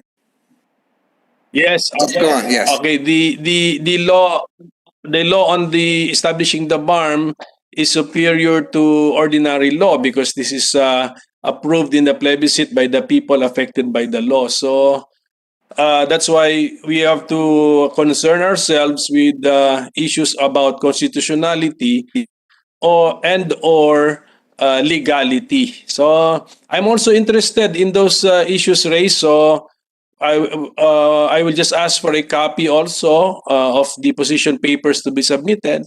But overall, I'm happy with what I've heard that there is actually support for the measure and the recognition of reality na naapektuhan naman talaga tayo ng pandemic. Kahit anong sabihin po natin na kahit tayo siguro sa Senado dyan, although hindi lahat, bumagal din po yung output natin eh.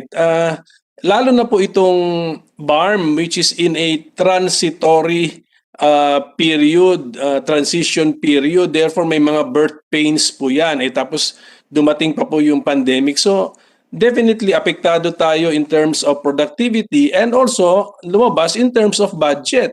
So ano na po siguro yun? I think that is already an accepted fact. So I will go back to my original motivation. This is just to restore the time lost to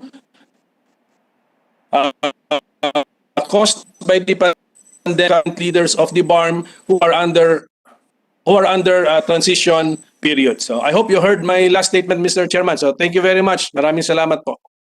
Salamat, Senator Pimentel.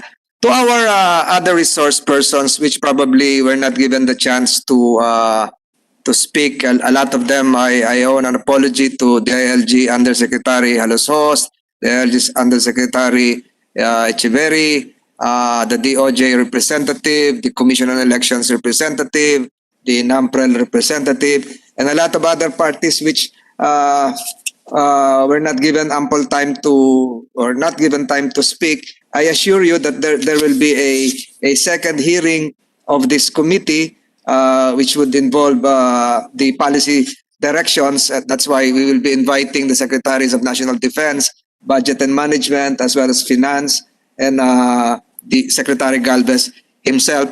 You will be given your chance to speak. But before we end, I'd like to thank all our resource persons present physically and virtually, especially the delegation coming from Sulu. All the mayors of Sulu are here. I'm sorry we cannot afford a hefty lunch, but we provided you some pastillas from Bacolod City. That will be sweet memories for you and probably toothache after a week, but don't blame me. I'd like to thank Governor Sakurtan for his wisdom shared to this committee, Minister Iqbal, the Minister of DILG, and all other resource persons, Nabiltan, and as well as the third-party monitoring group and OPAP, also Member of Parliament Rasul Ismail. This is a process. I repeat, this is a process. We started the process. We will end the process, but we hope to end that process with peace in mind. So on behalf of the Committee on Local Government, without objection, this committee hearing of the Committee on Local Government relative to Senate Bills 2019 and 2025 is hereby suspended. Thank you. Thank you.